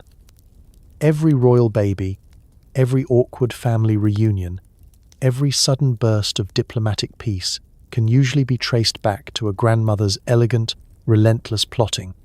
When the line of succession gets a little longer, or a new jawline appears in the nursery, everyone knows whom to thank. The punchline? Behind every crowned head is a grandmother who believes true love is nice, but a well-bred cousin is destiny. The royal matchmaker's motto, marry well, marry wisely, and always check the family chart twice. After all, the fate of Europe might just depend on whether you remembered to invite the right third cousin to tea. When your family tree is more like a DNA game of roulette, every ache is a crisis. Royals flocked to healing springs, mineral spas, and mountainside retreats, desperate for a cure for whatever mysterious condition their uncle and sister also had. Imagine a royal wellness weekend, with less yoga and more leeches, all while avoiding your brother's foot fungus in the communal bath. Let's pack your velvet robe, monogrammed towels, and perhaps a small personal physician, because it's time to journey to the royal spa, the ultimate status symbol and last resort of desperate monarchs. You arrive with a caravan of trunks and a retinue of attendants, each one carrying something essential: silver spoons, monogrammed bath salts, and enough herbal tinctures to make the local apothecary retire early. The whole trip is organized by your grandmother, who swears by the curative powers of a good, honest soak, and who reminds you at breakfast that Queen Maud was cured of her delicate disposition at this very spring, never mind that she also came back with a limp. The resort itself is equal parts luxury and low-grade medical panic. The architecture is grand but slightly crumbling. The staff is nervously attentive, and the air is filled with the aroma of mineral water, questionable herbal teas, and disappointment. Royals from every corner of Europe converge here, forming an accidental United Nations of bad genetics. You're greeted by second cousins from 3 different countries, all comparing rashes and asking whether you've tried the rejuvenating mud. Your family reunion is now a mobile triage unit. Your schedule is strictly managed. Sunrise, cold water plunges, guaranteed to cure gout and probably trigger pneumonia, followed by elaborate breakfast buffets featuring boiled eggs, soft cheese, and caution.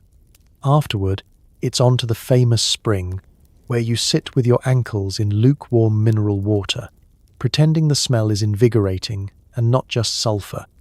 Occasionally, someone faints from the aroma, but that's considered part of the healing process. There are treatments for everything. Do you suffer from a royal jaw?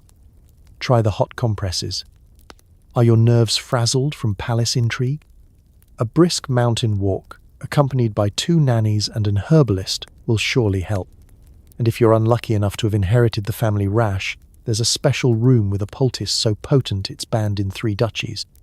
Medical wisdom is handed down from bathhouse attendant to courtier. Rub this on your temples and chant the family motto. If nothing else, you'll feel a sense of camaraderie as you all endure the same humiliation. The real spa adventure, though, happens in the communal baths. Here, protocol and dignity float away in the steam. The Queen of Hungary is soaking in a corner, wrapped in towels, while the Duke of Bavaria debates the healing properties of mud with his wife/second cousin.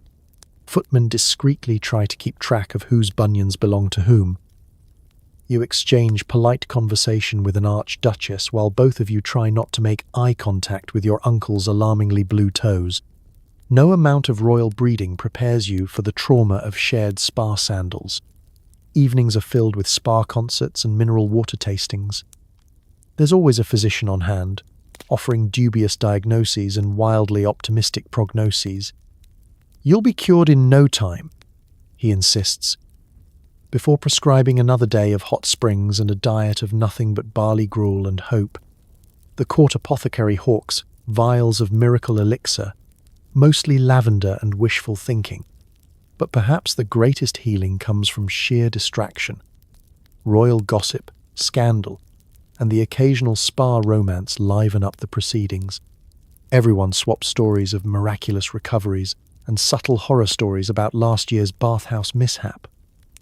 Remember the time the prince got stuck in the mud tub? At the end of the day, you hobble back to your room, relaxed, if only because you're too tired to worry about your symptoms. The punchline? In the world of royal health retreats, the greatest cure is collective suffering. If you feel a little better, it's probably the fresh air, the distraction, or just the comfort of knowing that everyone else's family tree is just as tangled as yours. And next year, when your grandmother insists it's time for another spa trip, you'll pack your bags and your own set of slippers without complaint. Every palace had a few quiet rooms for the family members who didn't quite meet the portrait standards. If you weren't photogenic or had a little too much family resemblance, you might find yourself retired early, quietly hidden behind velvet curtains, out of sight and out of succession. In the world of royal PR, nothing says dynastic strength like pretending your cousin just really loves solitude. Let's tiptoe down a shadowy corridor of the palace, far from the bustle of grand halls and banquet rooms. Here, the air is heavy with secrets, and every footstep is muffled by centuries of careful denial. The door to the private apartments is always locked, except for a select group of nurses, tutors, and the family doctor. You might hear faint laughter, music, or, if you listen closely, someone reading the same line of poetry over and over. These are the wings where the forgotten royals live, siblings, cousins, and children whose features, temperaments, or mysterious medical conditions didn't fit the family's carefully curated image. If you were born a little too different, perhaps your jaw was extra heroic, your teeth too defiant, or your mind a touch too quick or too slow, the solution was simple: early retirement. The official story was always one of delicate health or a fondness for quiet contemplation. Behind the scenes, it was an anxious calculation. Keep the line of succession smooth, the portraits uniform, and the family myth unblemished. Every royal household developed a special vocabulary for these disappearances. Words like retreat, convalescence, and private study became gentle code for never to be seen again, except perhaps in a heavily edited family memoir. Daily life in the quiet rooms was a mix of luxury and loneliness. The best tutors were brought in, but the lessons were always private, and the subject matter usually soft: music, embroidery, religious study. Meals arrived on silver trays, always piping hot, always alone. If you were lucky, you had a window view of the gardens, where you could watch the rest of the family at play, practicing their court bows, or learning to ride side saddle without falling over. Sometimes, a sibling or sympathetic cousin might sneak in for a whispered conversation or a shared pastry, but most visitors stayed away, whether by royal order or a mix of awkwardness and superstition. Officially, the forgotten royals were always doing very well. The family newsletter, read aloud at court, might mention that dear Isabella sends her best and continues to enjoy her piano, or that young Ferdinand is thriving in his studies of ancient Greek. No one ever asked why Isabella hadn't been seen since Easter, or why Ferdinand's Greek was never put to the test in public. And yet, in their own ways, these sidelined royals shaped the course of history. Their names appear in the margins of family trees and in footnotes of court records. Some became legendary pen pals, corresponding with other forgotten relatives across Europe. A few developed strange talents, an uncanny knack for chess, a secret skill at poetry, or the ability to mimic the king's voice just well enough to confuse the footman. Their stories would occasionally escape, whispered by servants or immortalized in a family joke, but always at a safe distance from the throne. Modern historians look back with a mix of sadness and wry amusement. The royal obsession with image didn't just produce a gallery of identical portraits, it left a legacy of unanswered questions, unexplored talents, and velvet-shrouded rooms echoing with stories untold. Some families eventually embraced these retired members, letting them back into public life with a new title or a diplomatic posting far from home. Others simply let them fade into myth. The punchline? Every family has skeletons in the closet, but royals put theirs in gilded rooms, fed them on silver, and called it for their own good. In the great palace of history, the quiet rooms are still there, waiting, just in case the next generation needs a little solitude or a gentle excuse not to appear in the official portrait. So tonight, as you settle deeper into your wonderfully ordinary bed, no velvet drapes, no lurking courtiers, and absolutely no family tree diagrams taped to your wall, let's take a slow, grateful breath. You've survived the gauntlet of royal inbreeding, tiptoed past the Habsburg jaw, and dodged more cousin marriages than a Spanish archduke at a family reunion. It's easy to laugh at the powdered wigs, the tragic chins, and the medical advice that mostly involved bloodletting and whispered prayers. But behind every royal misfortune is a parade of people just trying to keep their heads, sometimes literally. They believed they were preserving the glory of their bloodline, even if it meant generations of jawlines that could anchor a ship. They loved, lost, and limped bravely through life's grand pageant, rarely getting a choice about who sat beside them at the wedding or at the dinner table. So maybe give a quiet thanks for your ancestors, whether they were kings or just smart enough to marry outside the immediate family. Be grateful for your dentist, your immune system, and the luxury of genetic variety. And remember, the world is full of strange, stubborn survivors, each of us shaped by accidents of birth, bad decisions, and, occasionally, very questionable matchmaking. History might be weird, gross, and sometimes deeply unfair, but it's also proof that humans, royal or not, are stubbornly hopeful, a little ridiculous, and always ready for another story. So close your eyes, let the past drift away. Rest easy, knowing that your greatest inheritance might just be a normal jawline and a family reunion that doesn't require a royal genealogist. Good night. Sleep well, and may all your dreams be free of velvet capes, powdered wigs, and unexpected marriage proposals from your second cousin.